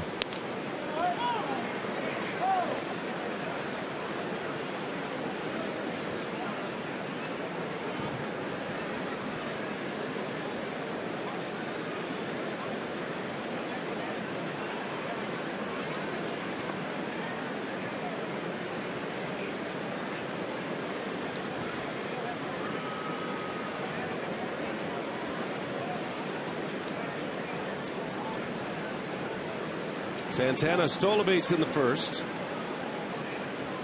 Brewers looking for a ground ball to turn 2 here. Dozier runs well as well. And a bouncing ball that's stopped by Segura, but no chance at an out. But at least he keeps Santana off of third base. Found the hole, did Brian Dozier, and he has another hit. He's on twice tonight again. And another hit, and another time he pulls the baseball. That was a pretty good sinker from Willie Peralta, that 2-seamer. Unfortunately found the hole. And even with Segura able to keep it in the infield, not able to do much with it. So 2 infield hits have Willie Peralta in trouble again. Brian Dozier has now hit safely in all 14 games in his career against Milwaukee with that infield hit. Brewers are going to be glad not to see him anymore. So 2 on, a couple of infield hits, and that sets up Joe Mauer. And now it is Peralta who will be tasked with getting out of a jam.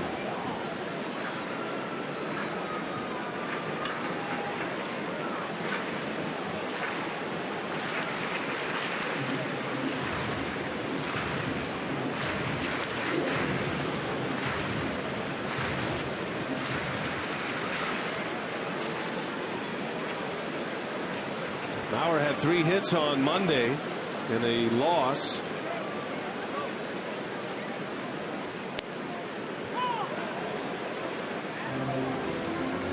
Been one of the great hitters with runners in scoring position and with men on base as far as average goes. It hasn't been the case this year. About $170. Yeah, that's what it was to start this series. And he's had a few chances with runners on base in this series. Segura robbed him of a hit with a runner at second yesterday. Just swing and a miss. He was taking a rip.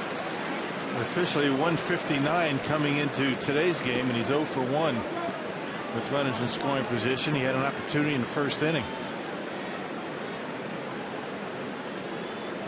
Peralta would love to get a ground ball here. He gets a lot of them.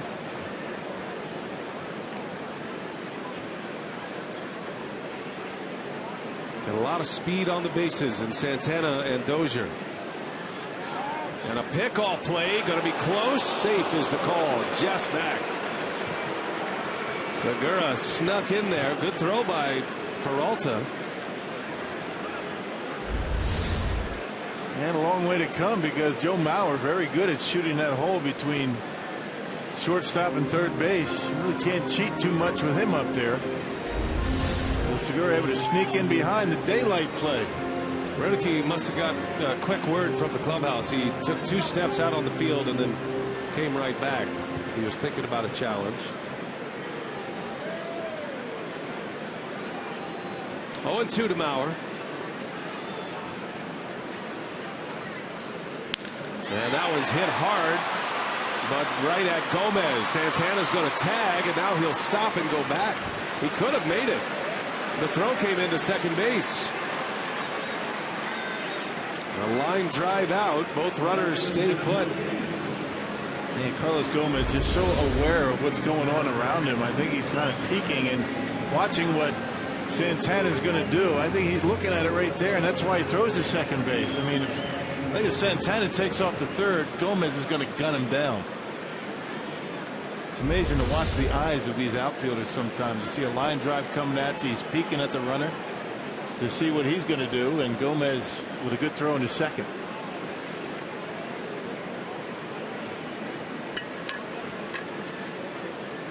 Here's Willingham.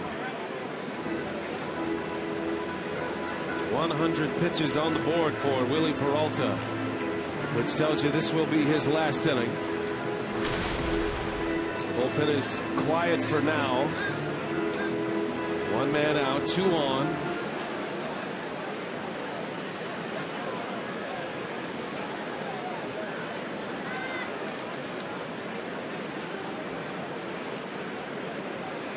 Willingham, the Joey Votto of the American League. The Babe Ruth of Brewers opponents. No, just by the way, he takes pitches. Once in a while, he'll ambush a first pitch.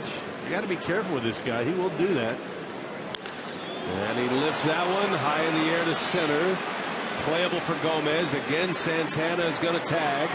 And this time the throw comes to third. Dozier on his way to second. The tag. Ouch! Inning over. The normally conservative Twins a little over-aggressive. Gomez hits the cutoff man. Segura makes him pay.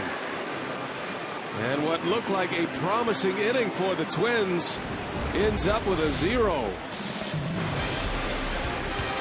Out number 2 there. 8-6-4 for out number 3 to win the inning.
Presented by Marshfield Clinic. Lights are up full candle on a Thursday night. Carlos Gomez has made significant contributions on both sides here tonight. He's hit a 3-run home run and made a great catch earlier on Willingham, and then, or rather on Plouffe, and then on the Willingham fly ball starts what would be an inning ender at second base. And what he did, the best that you like about that play, hit the cutoff man, allowing Segura to make a play at second base. That man right there is the best outfielder in baseball. I mean, bar none. I'd like to debate anybody that thinks he's not. He can do it all out there. Ramirez pulls one. That's through. Base hit. Aramis Ramirez with a single. He's 1 for 3 tonight. Has hits in each of his first 2 games back from the disabled list. Staying on it. There's that little cut fastball from Kevin Correa. It stayed down the middle of the plate, and Ramirez is right on it and able to get it out of the reach of Nunez, who has limited range out there.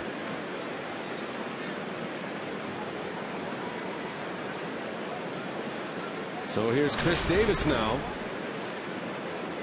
trying to find an answer against Kevin Correa. He struck out twice against the Twins hurler.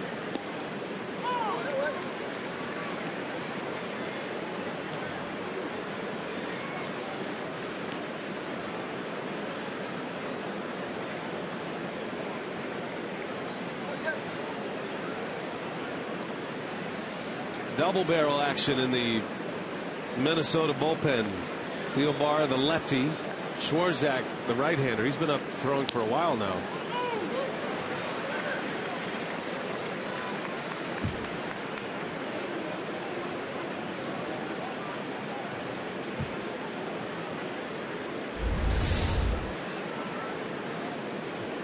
Yeah, can't walk it across any better than that. Down and away, right on the corner. No balls, 2 strikes. Ramirez a short lead at first, and Davis fouls it away.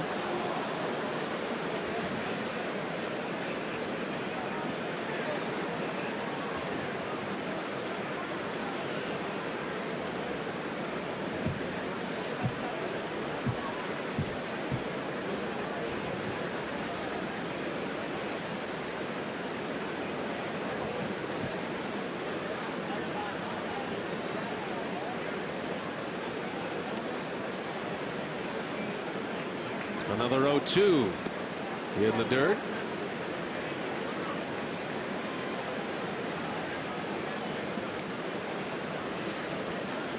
Correa in his second year as a Twin. At a high ERA this season.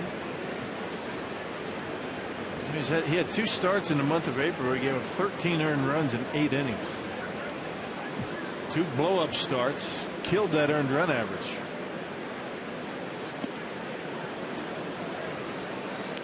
That'll do it. His wins have come at home against Baltimore. That was on May 3rd.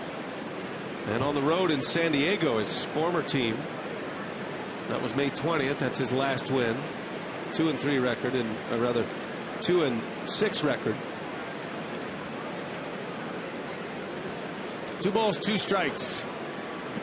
And it goes to 3-2. That's away from Pinto. Ramirez is on his way to second.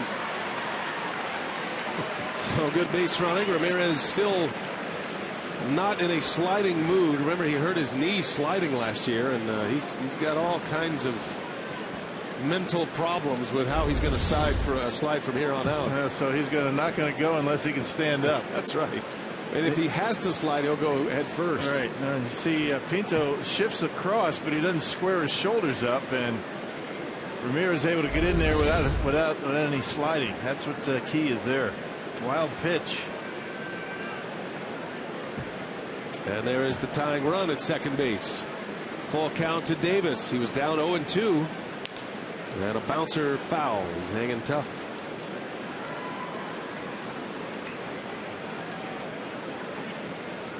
That's a big wild pitch because the Twins have been turning a ton of double plays against the Brewers in this series. 7 of them. Including one tonight on Gomez, of all people.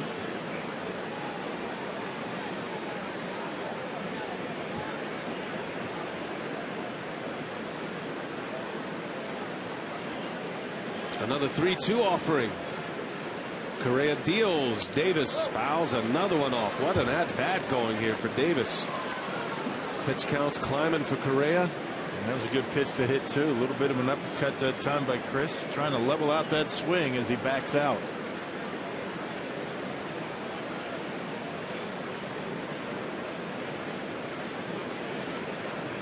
He has seen everything that Correa has to offer. Tying run right behind him in Ramirez.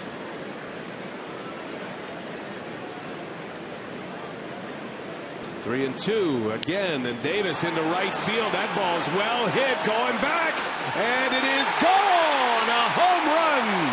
Chris Davis gives the Brewers the lead. An opposite field smash. Running at bat. 2-run home run. Milwaukee on top. 5-4. Yep, a 9-pitch at bat ends up as a home run by Chris Davis to the opposite field. Well, a couple of strikeouts and then a big fly on a slider that was up in the strike zone. Boy, how strong is this kid? Watch how quick this bat is. Lets the ball travel. Nice level swing and knocks it out of here, giving the Brewers a lead. Well, jumping off the bat, down 4, and they have a 5-4 lead, and that's going to be it for Correa. Out he goes, and now the Brewers lead, courtesy of Chris Davis, home run number 10, and it's 5-4.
Five runs on 10 hits now, and 2 big swings of the bat by Gomez and Davis. Let's give you our game summary here and get you caught up.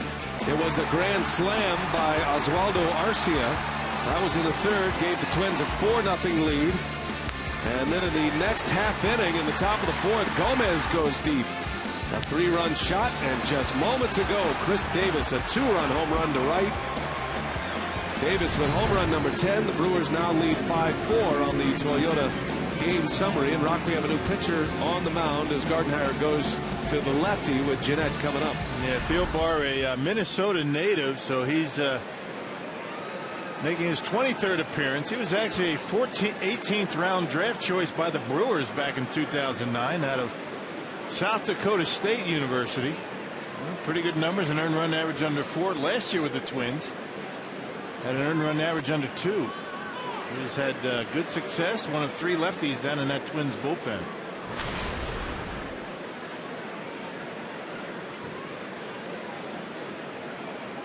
That's a great shot of Correa. Tells the story, doesn't it? Towel over his head. Had a chance.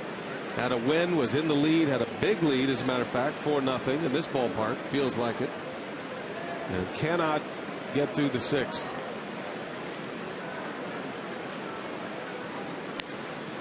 Swing and a miss by Jeanette.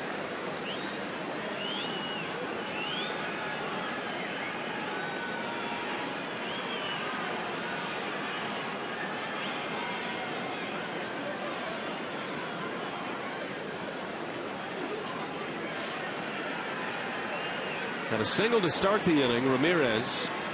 Chris Davis with a 9-pitch at bat. Remember, he was down 0-2 in that at bat. Yeah, had some pretty good pitches to hit, fouled him off, had a little bit of an uppercut. He backed out and had a little meeting with himself saying level the swing out a little bit. He did that and hit a homer. Guys talk to themselves up there at the plate, you know. What you say when you talk to yourself. And it's not a bad thing all the time. I would never even want to repeat what I used to say to myself. Very negative. Not good. So even right now, I'm saying things to myself that are really awful. Tell me what they are between innings.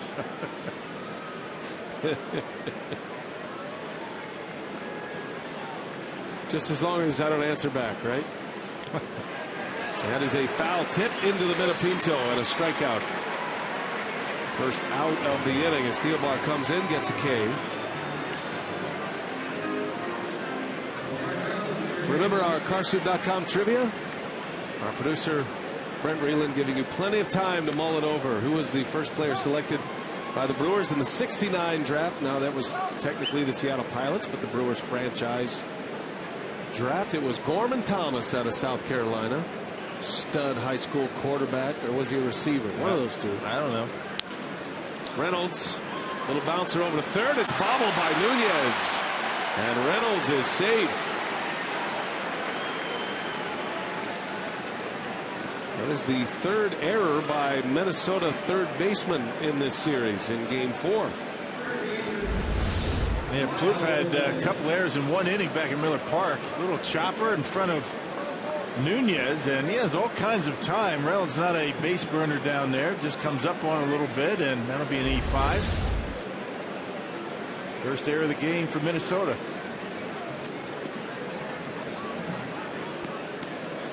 Lyle Overbay at the plate, presented by Wendy's.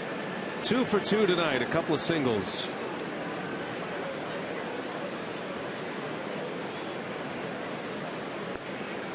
Strike one to Overbay. Close the book on Kevin Correa. Official now, 5 runs, 10 hits, 5 runs, all earned.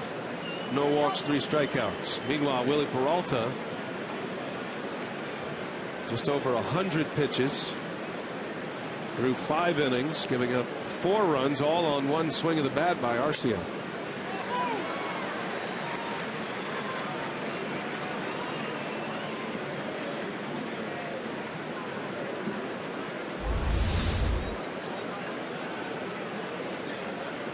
Cut fastball off the outside corner. You'd rather have a big zone back there than a tight zone, and we saw that last night with Andy Fletcher behind home plate. Make him swing up there, right?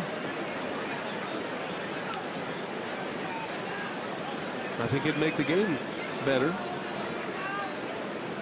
Just get him in a hitterish mode as opposed to taking.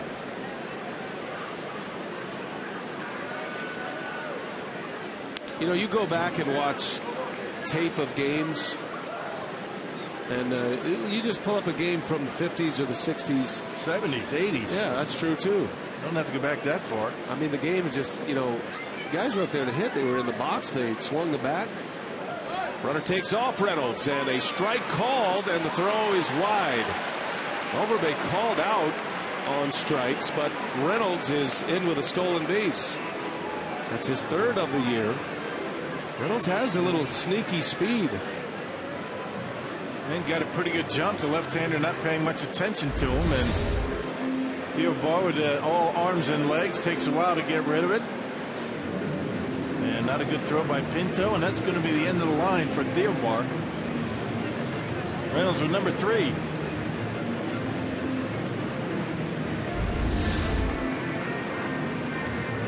So Gardenhire goes back to the bullpen. Swarzak coming in. Will take a timeout.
It's Wisconsin, presented by Marshfield Clinic. Brewers taking the lead in this inning on a Chris Davis 2-run home run. And now the third pitcher of the inning, Anthony Swarzak. Yeah, 20th appearance for Swarzak and a .491 earned run average. Saw him make an appearance back in Miller Park. Gave up a home run to Jonathan Lucroy in that game.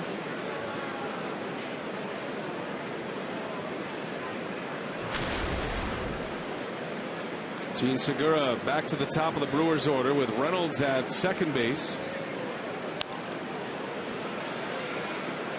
Well, the Brewers were able to turn this one around quickly tonight. This place was rocking for the Twins after the grand slam by Arcia. But then Gomez came back, hit a 3-run homer in the 4th inning. Davis, after a long battle, down 0-2, a 9-pitch at bat. Homers to the opposite field to give Milwaukee the lead. And Segura bangs one through a base hit. Reynolds around third. He's going to try to score. The throw bounces in. Reynolds belly flop slide. He's safe. Gene Segura adds to the Brewers lead. It is now 6-4 Milwaukee. Well, so the Mark Reynolds stolen base pays off, and Segura cashes him in. Well, not a very good throwing arm out there in Willingham. That was about a 3-hopper into home plate. Wasn't all that deep when he got to the baseball. Mark Reynolds running on contact with 2 outs. Check out this throw, just dies, literally dies in the infield, and the Brewers able to get another run.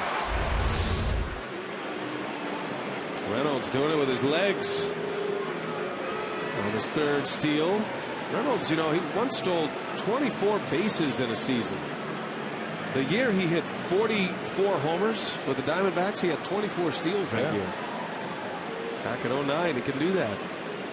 Here's Braun now with Segura at first. And you know, Segura wants to try to steal a base. He better make it, though. You got Ryan Braun at the plate.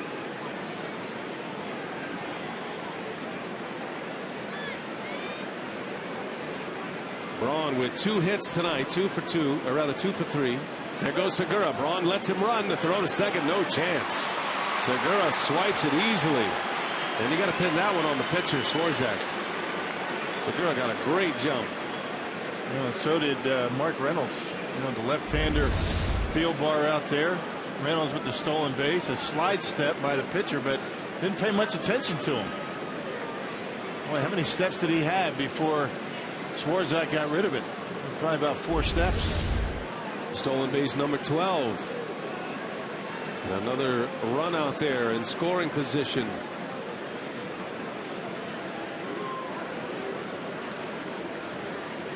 Pitch was called a strike, so the 0-1 is down and in.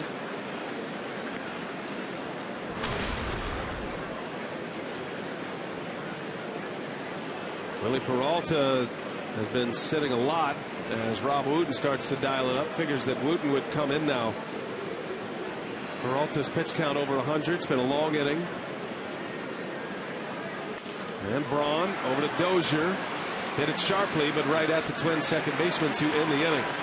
Good inning for the Brew Crew, though. The second 3-run inning of the night, and Chris Davis playing Crush Davis against Minnesota gives the Brewers the lead.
2 strikeouts, delivers a boomer into right, and it gives the Brewers a lead. Brewers add 1 to it on the RBI by Segura. 6-4 Milwaukee. Time now for you to tweet your photo using hashtag WisFanPhoto for a chance to have it shown in an upcoming broadcast. Brought to you by AT&T. Rob Wooten is on the pitch for Milwaukee.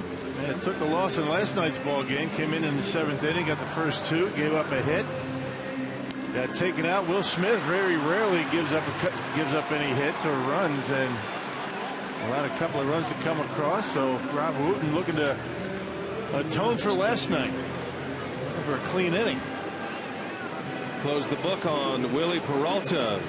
5 innings, 4 runs, all earned. But he is in line for the win and getting some offense. Peralta pitched so well without much run support, but his club picks him up tonight, so out he goes after 5. And 1 swing of the bat by Arcia, the grand slam, responsible for all 4 runs. He'll lead off this inning. Big shift on for the Brewers as Wooten deals him strike 1. That was a big base running mistake by Dozier to end the last inning. With this guy coming up, all he's done is driven in 7 runs or 8 runs in the last 2 games.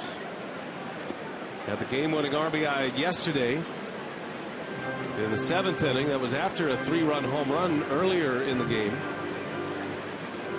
Dozier trying to advance to second on an out to center field. Gomez to Segura to Scooter Gennett to end the inning, and then the Brewers get 3 runs the very next half. That half inning, that Dozier out, seems like days ago. Yeah. That was a long top of the 6th inning as Gardenhire uses 3 pitchers. Brewers score 3 runs on 3 hits.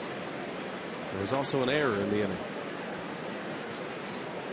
The 1-2. Arcia takes low. Standing up there with a lot of confidence right now is Arcia. Why wouldn't you, right? 3-run homer, an RBI single last night, a grand slam tonight. He hit the first grand slam of the year for Minnesota. That ball's driven opposite field, and Davis cannot cut it off. That's going to be an extra base hit for Arcia. So a leadoff double. 2 hits tonight for Arcia. Got a fastball up, and Arcia didn't try and pull that one. Drives that one in the gap, hit it hard all the way to the wall. Fastball up, outer half, and you can see the reaction of Wooten. He knows that one's in the gap, and hit so hard, rolls all the way to the warning track. Davis able to cut it off before it hits the wall, and a leadoff double. This guy's been trouble for the Brewers.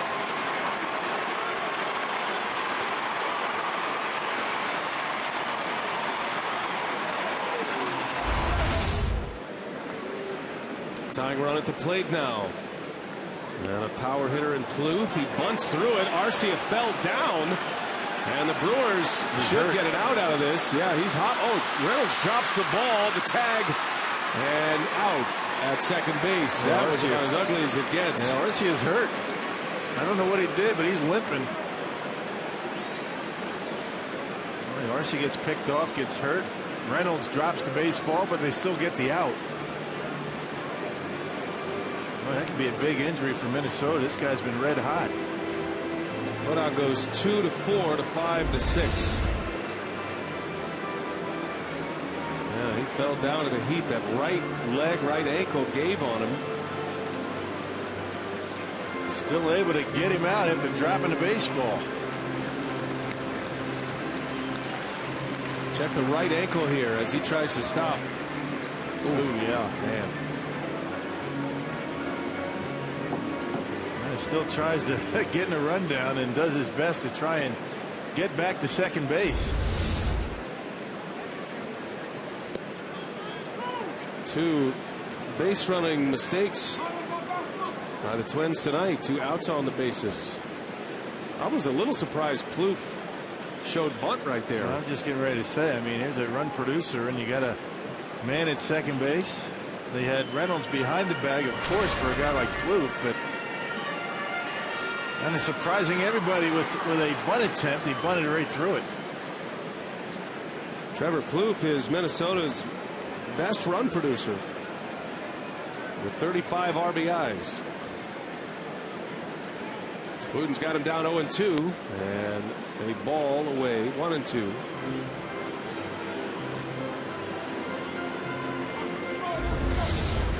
This is what set up the out at second. May have surprised Arcia as much as anyone. He's trying to bunt for a hit there. And that ball's driven right center field. It's a high wall out there. Gomez will play it off the fence. And Plouffe into second base with a double. And that out at second is looking big now as Plouffe drills one off the right center field wall. And Rob Wooten having a tough time with that fastball right now. There it is. That's a pitch off the plate that set up the next pitch that Plouffe ended up lining off the fence out there in right field. And no chance for Gomez, so the pickoff saves the Brewers a run for the time being.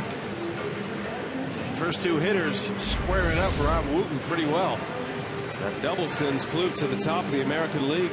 21 doubles. He passes Eric Hosmer of the Royals. So again, the tying run coming up. Bottom of the order now for Rob Wooten. Eduardo Nunez will bat. He's the 7th place hitter.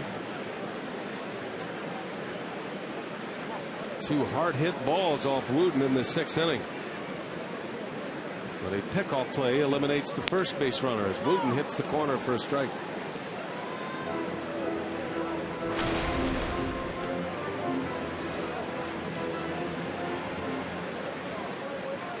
The Brewers trying to do something tonight they have not done all season.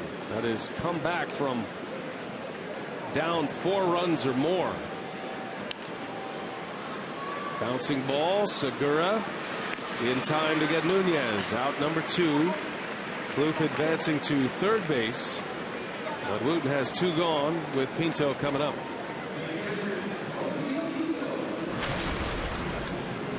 Yeah, the Brewers have had a couple of comebacks down 3-0 early in games. You know, they did it early in the season against the Cardinals. They've had comeback ability because of their bullpen. You have a good bullpen, keep the opposition off the board, give you an opportunity to come back.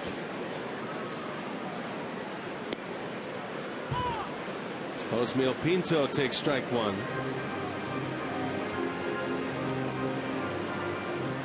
Brewers are in their bullpen a little early tonight. Peralta just 5 innings. And the bullpen run begins with Wooten. Got to pick up 4 innings tonight.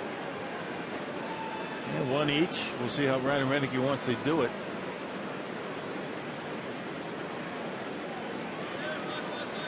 Hasn't been all that often they've had to pick up this many innings. Now the Brewers starters logging the most innings. There's a run saved right there for Lucroy. How about that pitch? Way off the outside corner. Lucroy able to smother it. And keep Trevor Plouffe at third base. Squaring it up. That's the key right there. It's one thing to shift over. Watch the right shoulder square up and keep it close. Textbook. 2-1. Pinto takes a strike. 2-2. Now the Brewers starting pitchers are tops in the major leagues in innings pitched. They're going deep into games. If you want to have a great bullpen, you got to have a great starting rotation. They work hand in hand. Ground ball to short. Segura across the diamond. Plenty of time, and that is the inning. So Wooten gets a gift on a base running mistake, but he puts up a 0 in the 6th, and it's 6-4 Crew.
Sports Wisconsin is brought to you by Southwest Airlines. Find our fares online only at southwest.com.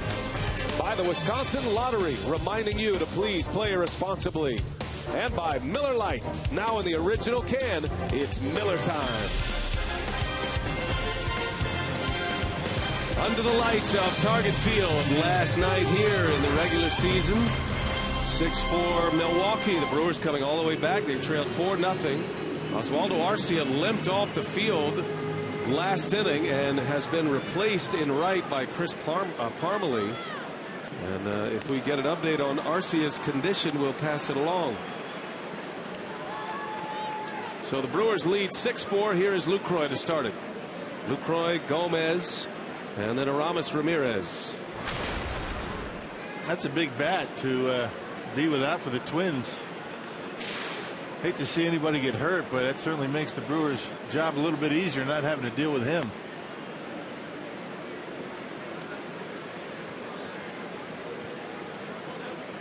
Arcia having one of the better 2-game stretches of his life, having to leave with an injury. Yeah, 8 RBIs in 2 games. That's not bad. Lucroy ahead in the count, 2-1. Jonathan is 1 out of 3 tonight, and a ground ball to Escobar. 1 away.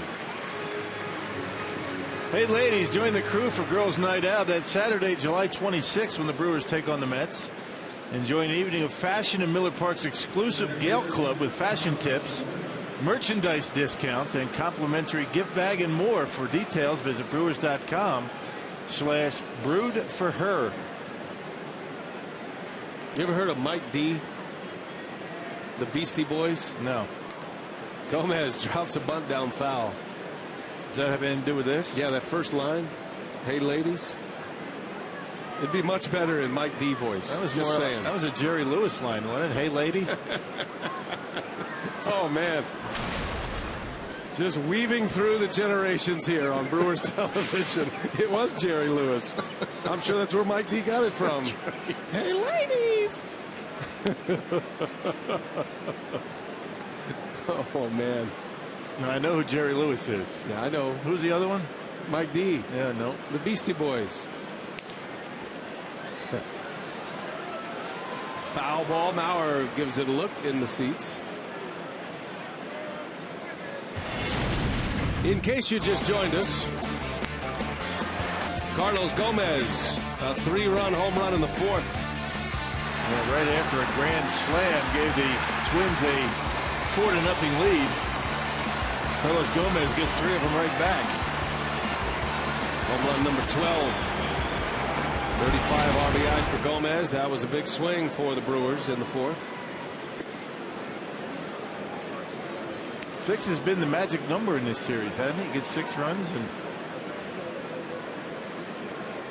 you score 6, you win in this series. That was the final score the last 2 nights. 6-4. Gomez into center field. Santana, he is there for out number 2. 2 up and 2 down. Yeah, the Brewers beat the Twins 6-2 on the first game of this series. Then the Twins won back-to-back games 6-4. I'm a lot more comfortable now that the 4th 6 is on the board after the first 3 games. Will it stay 6-4? Is the question. Ramirez, a big swing. I think he caught a piece of Pinto on the follow through. He's all right. In this series, in 3 games plus 6 innings tonight, 20 runs for the Brewers, 18 for the Twins, and a lot of home run activity producing those runs.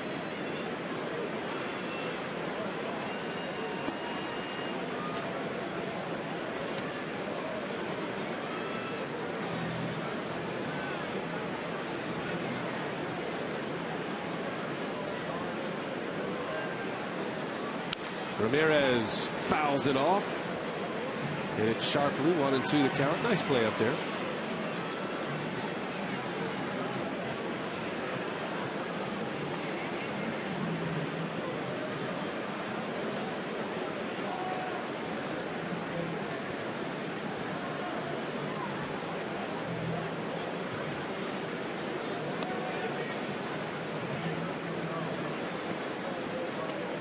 say, pretty potent lineup as you look at it tonight. And it has been rare that all of these pieces have been in the lineup together this year.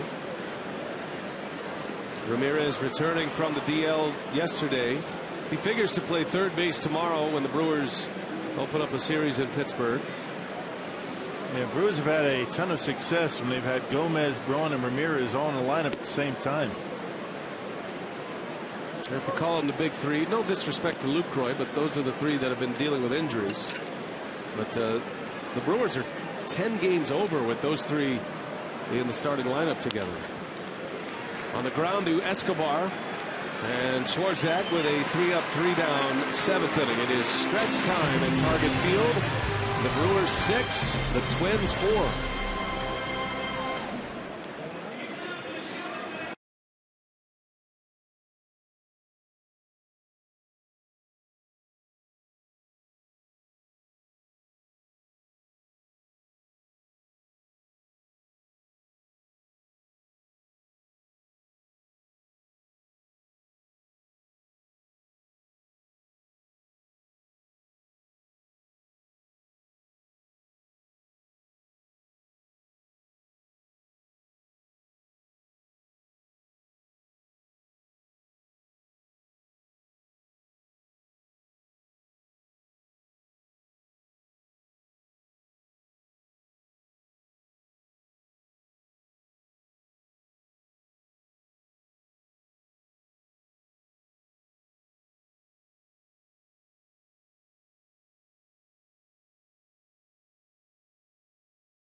'80s night here at Target Field. Got a little Bon Jovi going. You've heard of them, right? Oh yeah, they're Jersey folks. Yeah, I know you know Bon Jovi. Absolutely. Good tunes.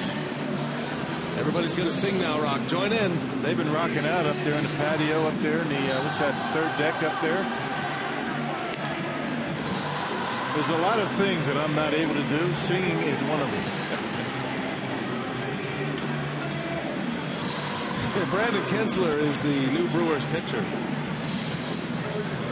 Yeah, 23rd appearance for Brandon and a .366 earned run average. Kinsler last pitched on Tuesday against these Minnesota Twins. Tossed a scoreless inning.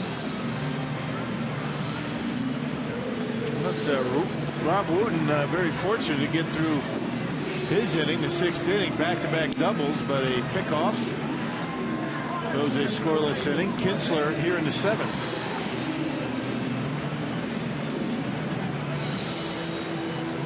Well, if Ron Renicky has it his way, oh, they're done. Give him a hand, everybody. That guy, I'm impressed by this guy. I don't know the name of this band. I should know it, but this guy has been wearing whatever song he's singing. He is in the costume or dressing up like the original singer, and it started with Prince. He was dressed up like Prince before the game today. He's got his Bon Jovi look there. That's good. Good work. 80s night here at Target Field. That's why the Brewers are wearing white uniforms tonight, if you're wondering. Twins are in their powder blues. I've had a couple of double takes on my scorebook, I got to be honest. In the air, right center field. Very well hit, and over the head of Gomez. And that will be a double by Escobar to start the 7th inning. The Twins continue to put their leadoff runner aboard. That's 3 in a row now. Man alive, and a double by the number 8 hitter. Now you got the top of the order coming up. Kinsler in trouble. So 3 doubles in the last inning plus. Well, that went right down the middle of the plate, and Escobar drops the head of the bat on it and over the head of Gomez, playing shallow, not thinking that Escobar was going to be able to hit one over his head.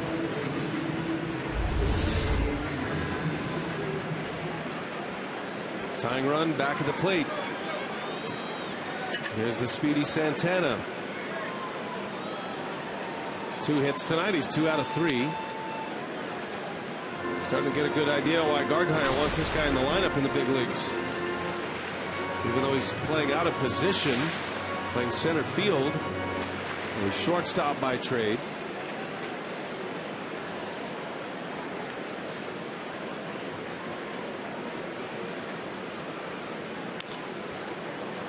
That is a foul ball. That's where Kinsler wants that two-seamer away. Doesn't want to leave it down in the middle. You know, where he left it for Escobar. And had some good sink, some good movement going away, and right off the end of the bat. Well, the winning formula for the Brewers, Kinsler in the 7th here, Will Smith in the 8th, and then turn it over to K-Rod for the 9th. Got a long way to go yet. Still 9 outs to get. And Santana bunts it foul. Not a bad idea. He's already bunted for a hit once tonight. Has 2 bunt hits in the series. But now he's down in the hole, 1 ball, 2 strikes.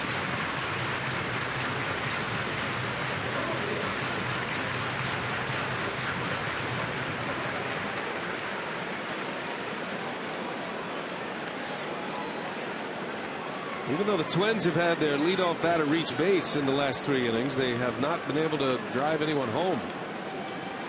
Matter of fact, in the 4 innings they've had a leadoff batter reach, they have all been stranded or eliminated on the base paths.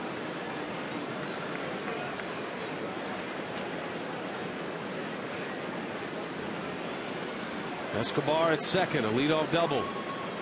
Kinsler to Santana, and a bouncing ball. Jeanette will make the play. Good job there by Danny Santana of advancing the runner.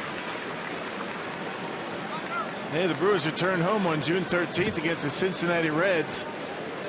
And they played through Sunday the 15th when they returned home for an exciting weekend series with the NL Central Division rivals. Well, 414-902-4000 or visit Brewers.com today. By the way, that middle game there on the 14th will be a nationally televised game on Fox. There's a good fastball in there for a strike. Brian Dozier. Tough part of the lineup here for Kinsler now with a runner at third. 1 out. The Brewers with the infield back. They're in at the corners, conceding a run on anything up the middle. Got Mauer due next. And Dozier pulls one. Foul. Not the only one that realized this guy likes the ball in. And he likes fastballs. Yes, he hasn't missed one this whole series. Watch him pull the hands in. This isn't even a strike. That ball almost hits him in the hip. That is a pull hitter right there, folks.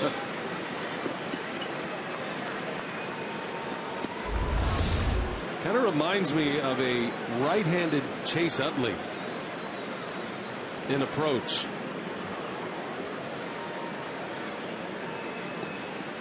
Nice play. Lucroy able to block a pitch in the dirt. Goodness.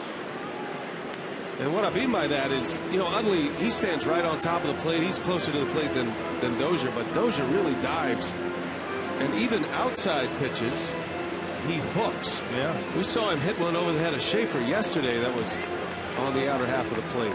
So there's not really an area to go to with Dozier. No, not right now. I mean, the guy's swinging it bat well. I mean, you know, guys like that do that. If their swing's not just right, I mean, they're going to go into extended slumps. 1 ball, 2 strikes. 2-2 it goes. And he's got a good eye. Seeing the ball well. Somebody's getting him out, though. He's hitting 250 coming in. But you wouldn't know it by not only his season series against the Brewers, but his career against Milwaukee. He's never had a hitless game against the Brewers in 14 tries.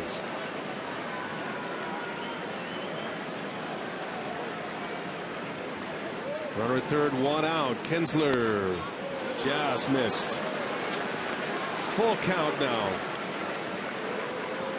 Will Smith could see Mauer, who is coming up next. Depends on what happens here, I would guess.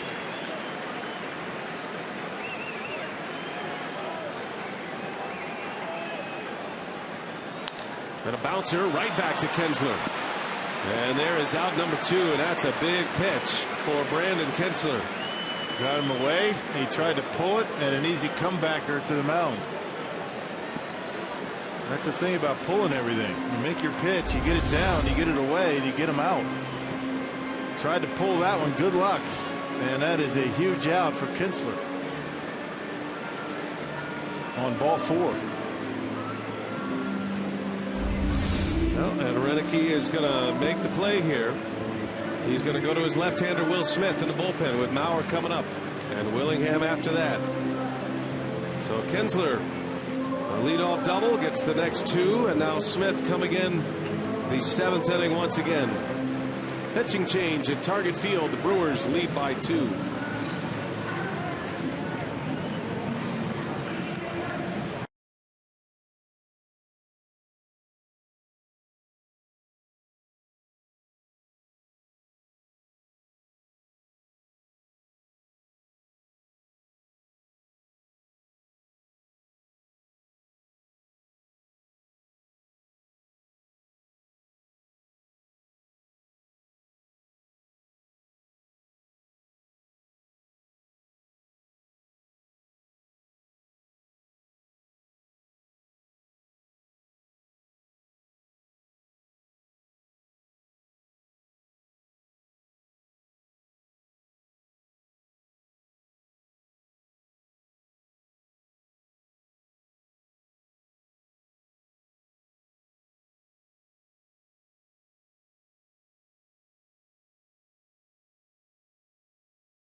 Lead as Kinsler is out, and Renicky's going to give the ball to his big lefty Will Smith.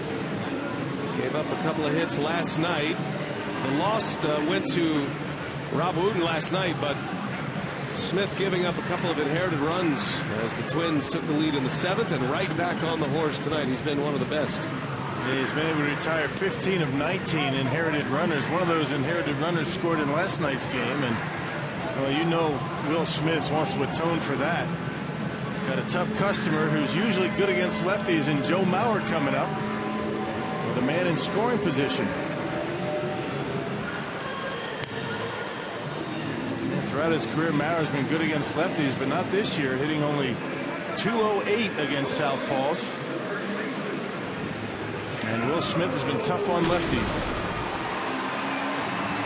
Left-handed hitters hitting just 147 against Smith. 5 hits, 34 at-bats. Arcia got the big hit off him yesterday with 2 strikes. Renicky has been going to Smith in the 7th inning recently, asking him to get 4 outs. 15 of 19 inherited runners stranded. 2 of those came in last night. So Kranitz and Renicky talk strategy. Smith hoping to make this quick against Mauer. And Mauer takes a ball. A little bit low.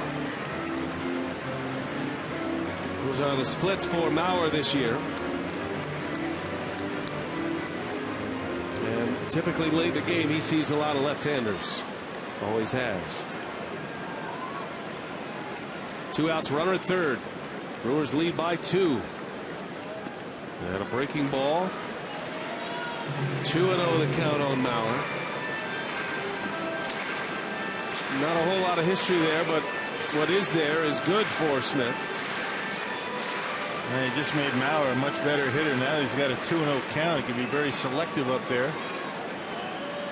Got to get back in the count here. Smith struck out Mauer earlier in this series.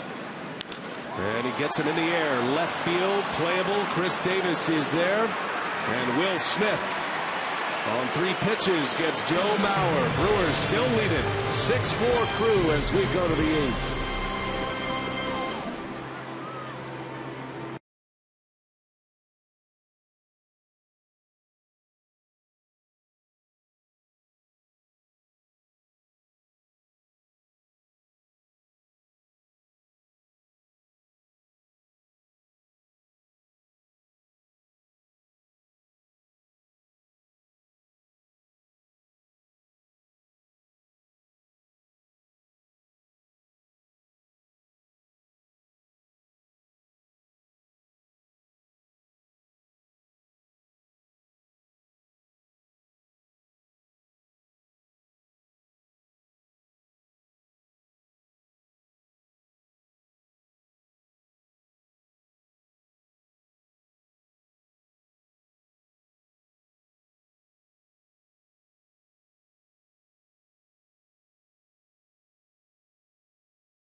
It is draft night in Major League Baseball. First 2 rounds tonight. The Brewers have one more pick. Their first pick as an organization, 12th overall, Cody Medeiros, high school pitcher, a lefty who throws 95, 97 miles an hour. And they just selected Jacob Gatewood, a shortstop out of Clovis, California, a high school shortstop. And a guy who hits for big power. Tall, rangy shortstop. So the first 2 Brewers picks are in the books. They have one more coming up shortly at 50. Here's Chris Davis to start the 8th. And he goes. Swarzak still on the mound. Davis had the home run that gave the Brewers the lead. They were down 1 in the 6th inning. Davis went deep opposite field homer and put him up 1. They would add a run later in that inning on a Segura RBI. Pops this one up right field. Parmalee playing deep. He's got a long way to go. And he's there for the out. Davis retired. Swarzak is retired 5 straight. As promised earlier in the broadcast, we have the AT&T fan photo of the game. Tweet your photo to hashtag WisFanPhoto. And there's Adam. I'm not sure which one's Adam. I'm going to guess he's the one in the middle. Adam Hansen makes the broadcast tonight with Miller Park in the background. All courtesy of AT&T.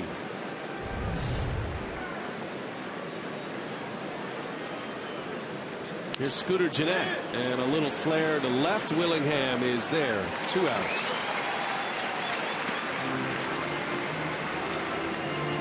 I want to send along congratulations tonight to my nephew, Ty Anderson. He is graduated from high school down in Austin, Texas.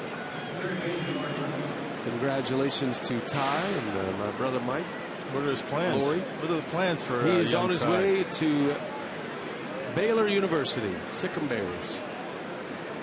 How do you feel about that? I'm good with it. No Very hook good 'em with it. horns? None of that? Nah, it's okay. No, I'm good. Oh, that's killing you, I can tell. Not at all. You know, the Baylor football coach was my high school football coach, Art Briles. So I have great affection for the Bears. A little connection there, is it? Yeah. I'm not buying it. It's true. It's true. Congratulations, Ty. Well, he's big enough. I thought he graduated about 5 years ago. Yeah, I mean, he looks like He looks 6'3", 6'4", 6'5", 5.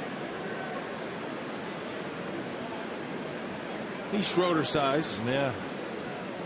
I've been looking up at him for what, 4 or 5 years. Mark Reynolds 2-0 the count.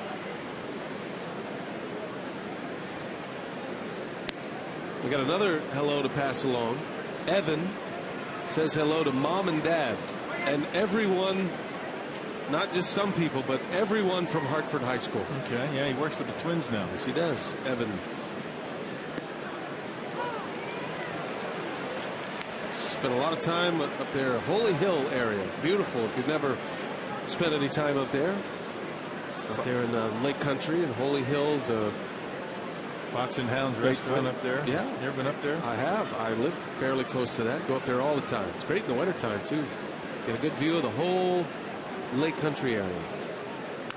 Mark Reynolds in the air to left. That's going to stay in the park. Got under it just a touch. And 3 fly ball outs for Swarzak. For the Twins, 8th we go. 6-4 Milwaukee.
Back here at Target Field, and Davey on the Marshfield punt shot moment of the game. Carlos Gomez coming up big again. He certainly is, and both offensively and defensively, Carlos Gomez is doing it. He is an exciting player, but that big home run in the 4th, boy, what a shot that was. Nice line drive.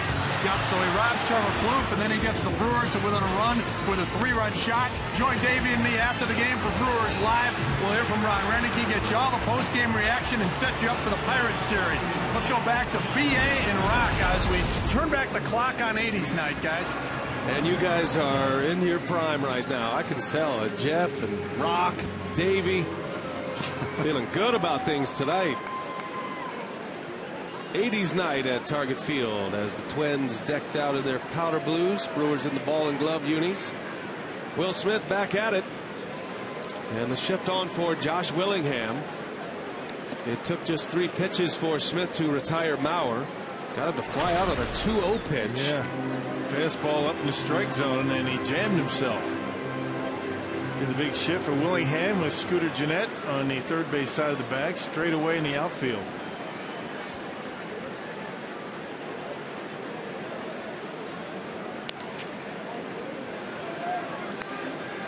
Now Renneke going with Smith in the 7th, not wanting to have Willingham back with a couple of runners on, or at least representing the tying run. So the lefty on lefty matchup. Smith gets the out. Renneke would prefer to use Smith only in the 8th, but he's had to call on him lately in the 7th inning. And you can almost hear the Brewers manager hoping down there that Smith can make this easy on him here in the 8th. Well, you got to play it to win. Anytime you're in a position to win a ball game, I mean, that's the move to make. You're your best lefty, your setup guy. to get one of the best in the business, Joe Mauer. And you worry about tomorrow. You might not need your bullpen. You might not be a close game. So you take the wins when you can get them, and you do everything you can do to make sure that happens. Last night, Smith came in the 7th inning and then gave up a couple of runs there and did not come back out for the 8th.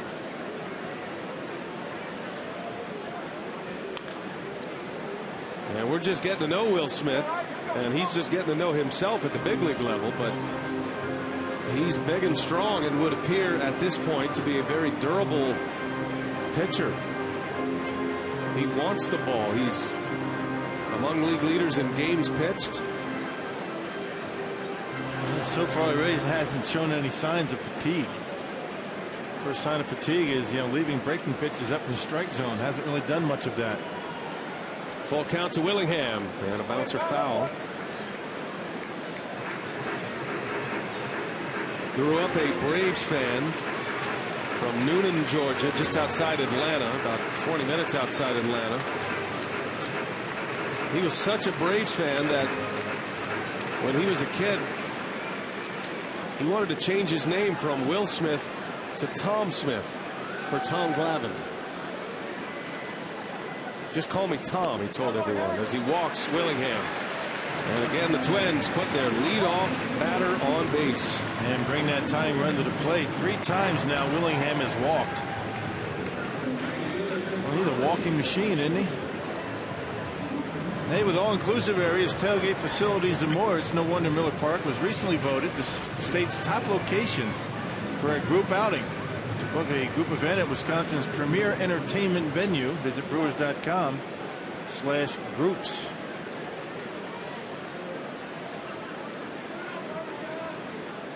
Four consecutive innings, the Twins have had their leadoff batter reach. And here is Parmalee, who came in for Arcia. Arcia had to leave the game, what looked like an ankle injury. We still have not gotten official word from the Twins clubhouse. Arcia rolled his right ankle as he was trying to stop, taking a lead at second, ended up as an out in a rundown. So Parmalee's first at bat. And Lucroy wants to go chat with his big lefty. 3 straight hitters now. Will Smith has fallen behind 2-0. You don't see that very often with him. He usually has impeccable command, particularly with his breaking pitch. Fell behind Joe Mauer last inning, 2-0. On the question, if Renicky goes to Smith across 2 innings, tries to get 4 outs out of him, would he do the same with Frankie Rodriguez? I think the answer is no on that. K-Rod is, at this time of the year at least, is just a 1-inning closer. Parmalee, left center, wrong ballpark for that one. And Gomez brings it in deep into left center. Maybe at Miller Park that's got a chance to go out, but not here. Yeah, not here, not to the opposite field. You don't see too many opposite field home runs out into that left center field gap. That's a long ways out there. Well, so Smith able to get Parmalee on after falling behind 2-0, just like he did with Joe Mauer. And a pretty deep fly ball out there in the gap in left center.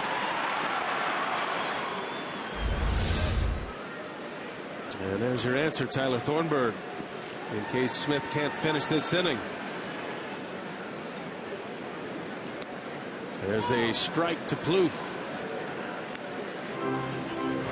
The American League doubles leader, Trevor Plouffe, after his double off the right center field wall in the 6th inning. Gomez made a great catch on Plouffe, taking a double away from him, maybe more. That was in the 2nd. One of the highlight defensive plays of the night. Gomez climbing that 23-foot wall like Spider-Man out there to make that catch. One of 2 very good defensive plays tonight. One a catch, one a throw.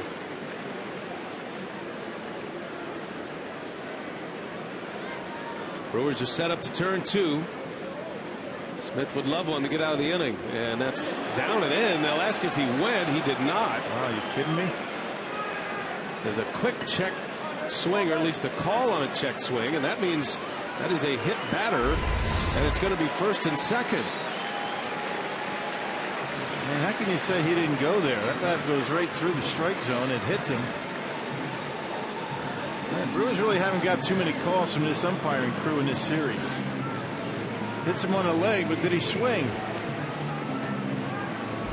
Mike McClinsky says no. Had he swung, it would have been a strike and no hit batter. The swing counts first, but now 2 on with 1 out, and Smith in the deep waters here in the 8th. A walk and a hit batter. Here's Eduardo Nunez. Gotta be careful on the first pitch to him. He's a swinger, and he does swing, and he pops it up. Foul territory. Overbay is there. Out number 2. Boy, there's a fortunate swing right there. Well, normally you swing at the first pitch in that situation, you better hit a line drive somewhere. That's a weak pop up to the opposite field. You got a pitcher with some control problems, a walk, a hit batter, a first pitch swing, and an out. Smith will take it. 2 outs now. And it'll be Josmiel Pinto. Pinto has hit 3 balls on the ground. All 3 for outs. 1 to second, 1 to third, 1 to short.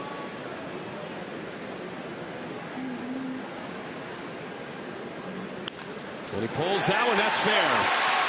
Just inside the bag. Coming in to score is Willingham. And holding up at third is Plouffe, and a close play at the bag. He's back in time. The Twins are within a run as Pinto drives in one with a double.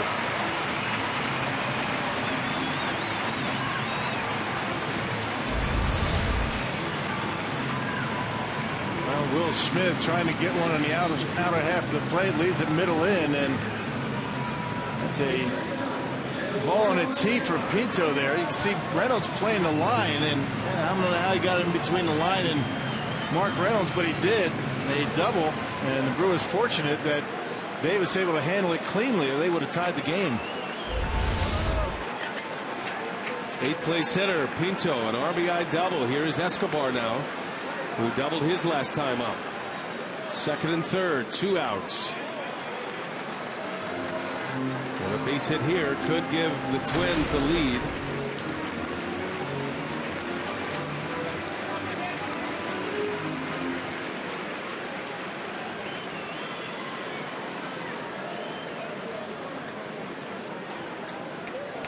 Smith trying to give the Brewers 4 outs. Another run is in on him. And a big cut. Fouled it back. He was right on it. Coming into play yesterday, Will Smith had only given up 1 earned run all season. One of the runs that scored yesterday was his, and he's given up 1 here in the 8th.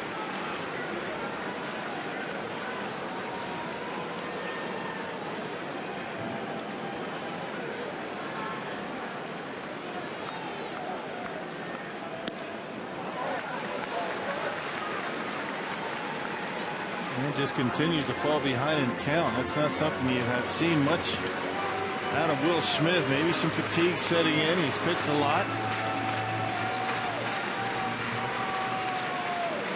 And having a difficult time locating his breaking pitch tonight.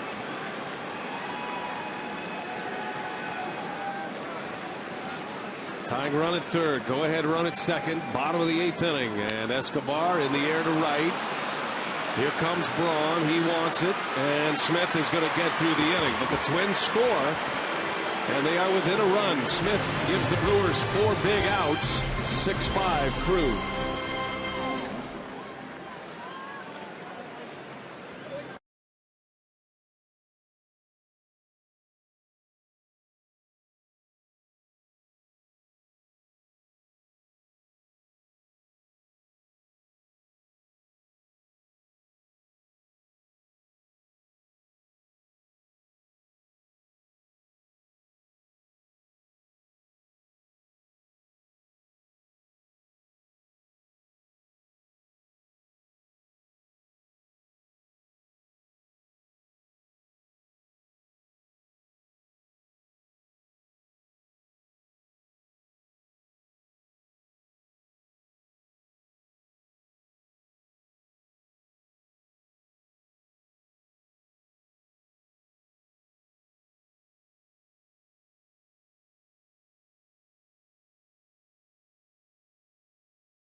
deep into the reserves to get 4 outs for the Brewers. Got the final out of the 7th and then gave up a run, but gets through the 8th, and the Brewers still lead. And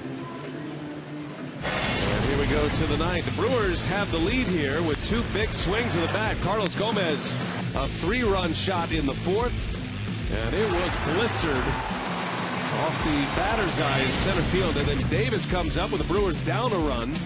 And on the 9th pitch of an at-bat, he was down 0-2. He comes all the way back to fill the count, and then he goes deep. A 2-run homer to give the Brewers the lead. That was in the 6th. Segura drove in another one later in that inning. And that's the one that is big right now as the Brewers lead at 6-5. To the 9th we go. And the new pitcher Rockies, Jared Burton, second appearance in this series. And he's got a pretty good breaking pitch. 25th appearance for Burton, the former Cincinnati Red. A 1-2 record. 17 strikeouts in 22 2/3 innings, but he's walked 11, so control can be an issue for him. Lyle Overbay will lead off, and then to the top of the order, Segura, then Braun. The Brewers just made their 3rd pick of the night. An outfielder, Monty Harrison, out of Lee Summit High School in Missouri. It's in the Cardinal country there, Lee Summit, Missouri. So the Brewers get a left-handed pitcher as Overbay slices one to left to Willingham for the first out. So you get a left-handed pitcher, a shortstop, and an outfielder, and all 3 players, high school players. Our Miller Lite, what's on tap? Here's the setup for the Pirates series. Tomorrow's airtime 5:30, Saturday at 2:30 for Brewers Live, and then we're on the air at noon on Sunday. Kyle Loesch, winner of 7 consecutive decisions, is on the mound for the Brewers tomorrow. Man, good guy to have on the mound to start that series. How good was he his last time out? Loesch went the distance on a 3-hitter against the Cubs. How good has he been all year, I should say. Yeah, Loesch currently 9th in the league in earned run average at .260. Escobar handles Segura. And 2 gone. 2 up, 2 down. With Braun coming up. Not only is he 9th in earned run average, but he's 4th in innings pitched with 83. Got an .875 winning percentage. And those 7 wins, 1 off the National League lead. Behind Greinke and Wainwright, who have won 8. Here's Braun.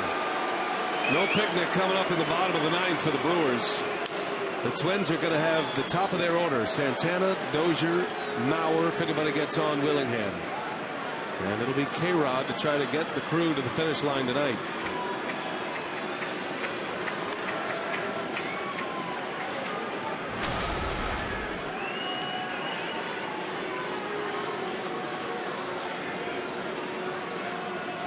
And Braun lines one into right center, just out of the reach of Dozier. And an extra base hit for Ryan Braun. Hit that like a bullet. A 2-out double.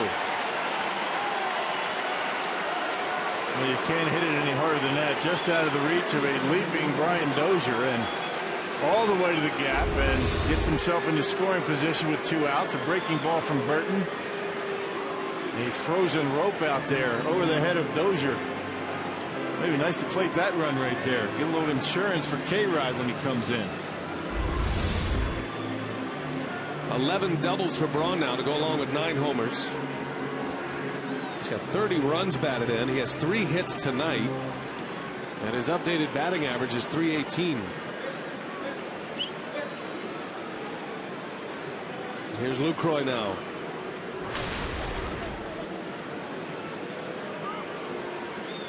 Big spot for Lucroy. 2 outs, runner at second. 6-5 Milwaukee. 12 hits tonight for the Brewers. Another double-digit hit total this evening. Brewers had a stretch of 9 in a row at one point. The Twins only 2 for 13 with runners in scoring position, and Brewers have been able to get the outs when they've needed them most.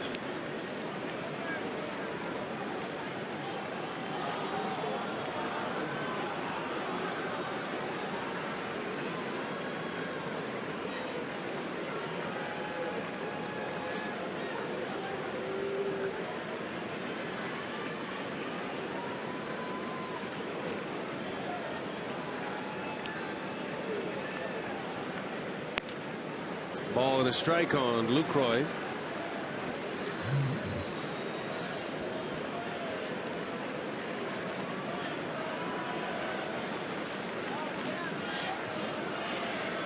Lucroy with a single in the fourth. That got Gomez to the plate in that fourth inning with nobody out, and Gomez hit the home run. There goes Braun. He's on his way to third. The pitch is called a strike. Braun steals third base. And Lucroy let him go.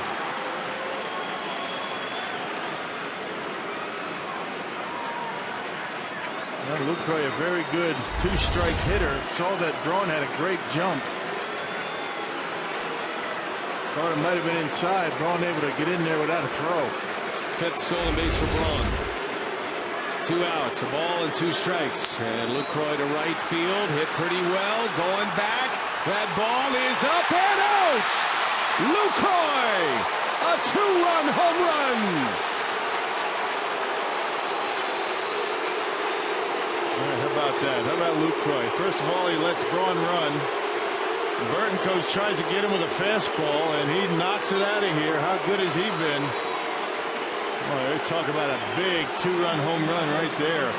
Makes it 8-5 Milwaukee as Lucroy belts his 4th of the season. And a couple of Badger Mutual Insurance runs. Look at the way he tomahawks. He gets on top of that baseball and drives it out of here. And the Brewers now with a 3-run lead. And listen to these Brewers fans at Target Field.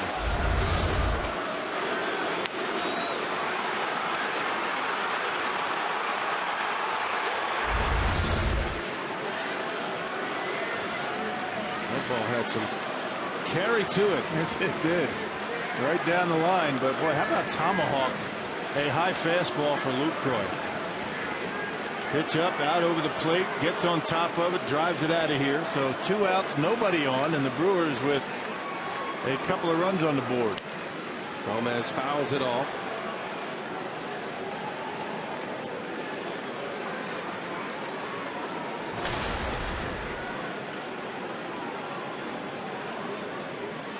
Well, when the Brewers hit home runs, they usually win, especially when they hit 3 home runs.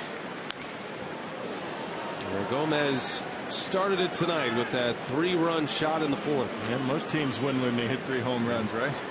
And men on base for all 3 tonight. Right.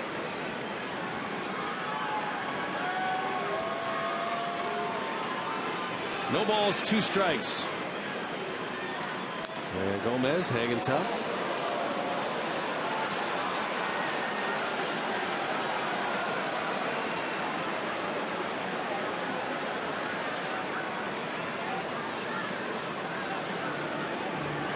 Gomez right off his foot. And that one bit him a little bit.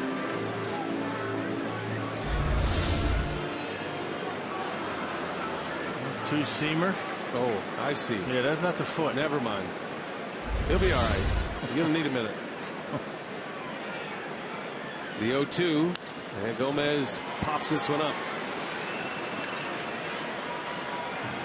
And that will retire the side, but the Brewers add 2 to it. Jonathan Lucroy on a 2-out, 2-strike, 2-run home run. 3rd home run of the night for the Crew. And it's a 3-run lead for K-Rod.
Presented by Marshfield Clinic. And here we go, bottom of the ninth. Twins are coming up, and now down 3 as you check the Columbia St. Mary's save tracker. K-Rod with 17 saves on the year. He is one off the National League lead held by Sergio Romo and Houston Street. They have 18. K-Rod can join them with a save tonight. Well, it's been a while for K-Rod. Last save came against the Cubs back on May 16th. So he has waited a long time in between saves. 29th appearance, 17 out of 19 for K-Rod, and a .225 earned run average. He's got those 32 strikeouts in 28 innings. But he's got the top of the Twins order to deal with here in the bottom of the 9th inning. Well, on a night when the Royals have beaten the Cardinals, Kansas City beat St. Louis 3-2. Brewers a chance to go back to 5 games up in the Central Division. Top of the order coming up. Danny Santana, who has 2 hits tonight, will lead off. And strike 1 from Frankie Rodriguez. Reds lost tonight as well. San Francisco beat Cincinnati 6-1. Yeah, right at the top of the strike zone. Yeah.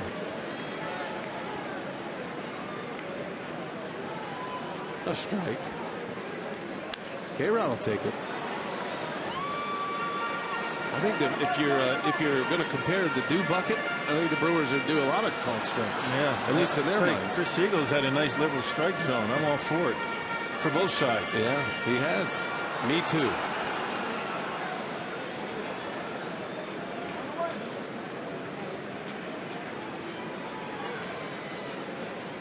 Eight to 5, Brew Crew, and a swing and a miss. Lucroy's got to go to first, and he does so. Secures the K. Santana is out. 1 gone for the Twins in the 9th.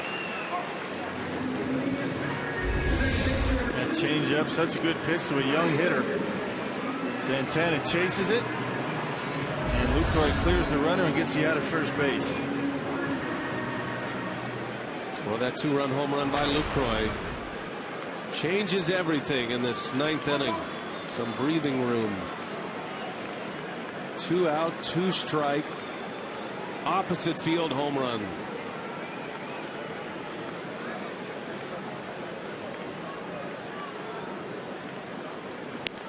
Strike 1. Pirates are off tonight. They came back from the West Coast last night. So they're back in Pittsburgh awaiting the Brewers. They'll start that series tomorrow. First of a 3-game set against division rivals, Brewers Buccos.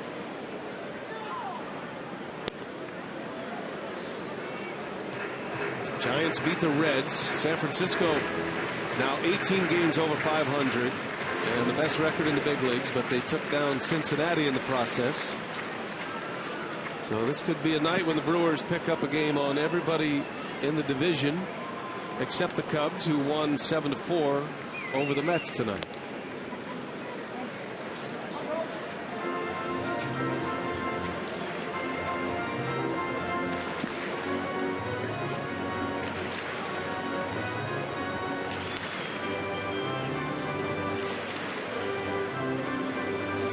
Renick's club 2 outs away from back to 11 games over 500.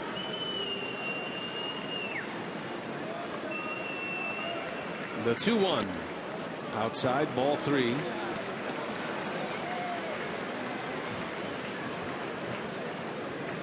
That's what it looks like right now. And the Brewers looking to add another half game. Hitters count for Dozier. Full count.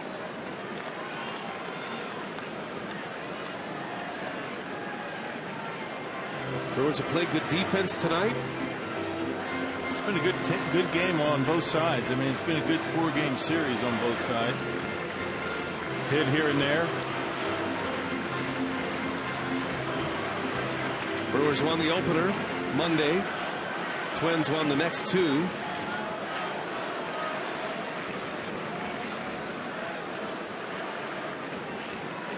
Payoff pitch from K-Rod on the way. Ground ball to third. Reynolds knows he's got to hurry. Good throw in time, and Dozier's out, and 2 gone. It's going to be the first game of this series that the winning team has not totaled 6 runs. It's been the common number in this series. Yeah, good to see the Brewers offense starting to erupt a little bit. It's been now 2.5 weeks where the guys have been swinging the bat, scoring runs. You can go back to May 21st in Atlanta, and May 22nd is when the Brewers made the lineup change. With Segura leading off, Gomez hitting cleanup. Brewers won that last game in Atlanta. Took 2 out of 3 against the Marlins. Came back to Miller Park and had series wins against the Orioles and the Cubs before they split the pair against the Twins. And now they feel like they got their pieces back together again, with Ramirez back in the starting lineup. This brings all kinds of continuity to that lineup. Ramirez 5, you knock everybody back a little bit and makes that lineup even more dangerous. Joe Mauer in a 1-1 count.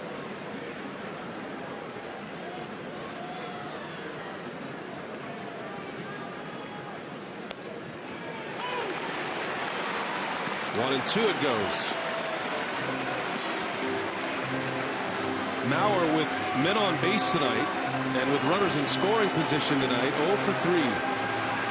His only hit came with nobody on. And Brewers fans come to their feet, and a lot of them still here to bring it home.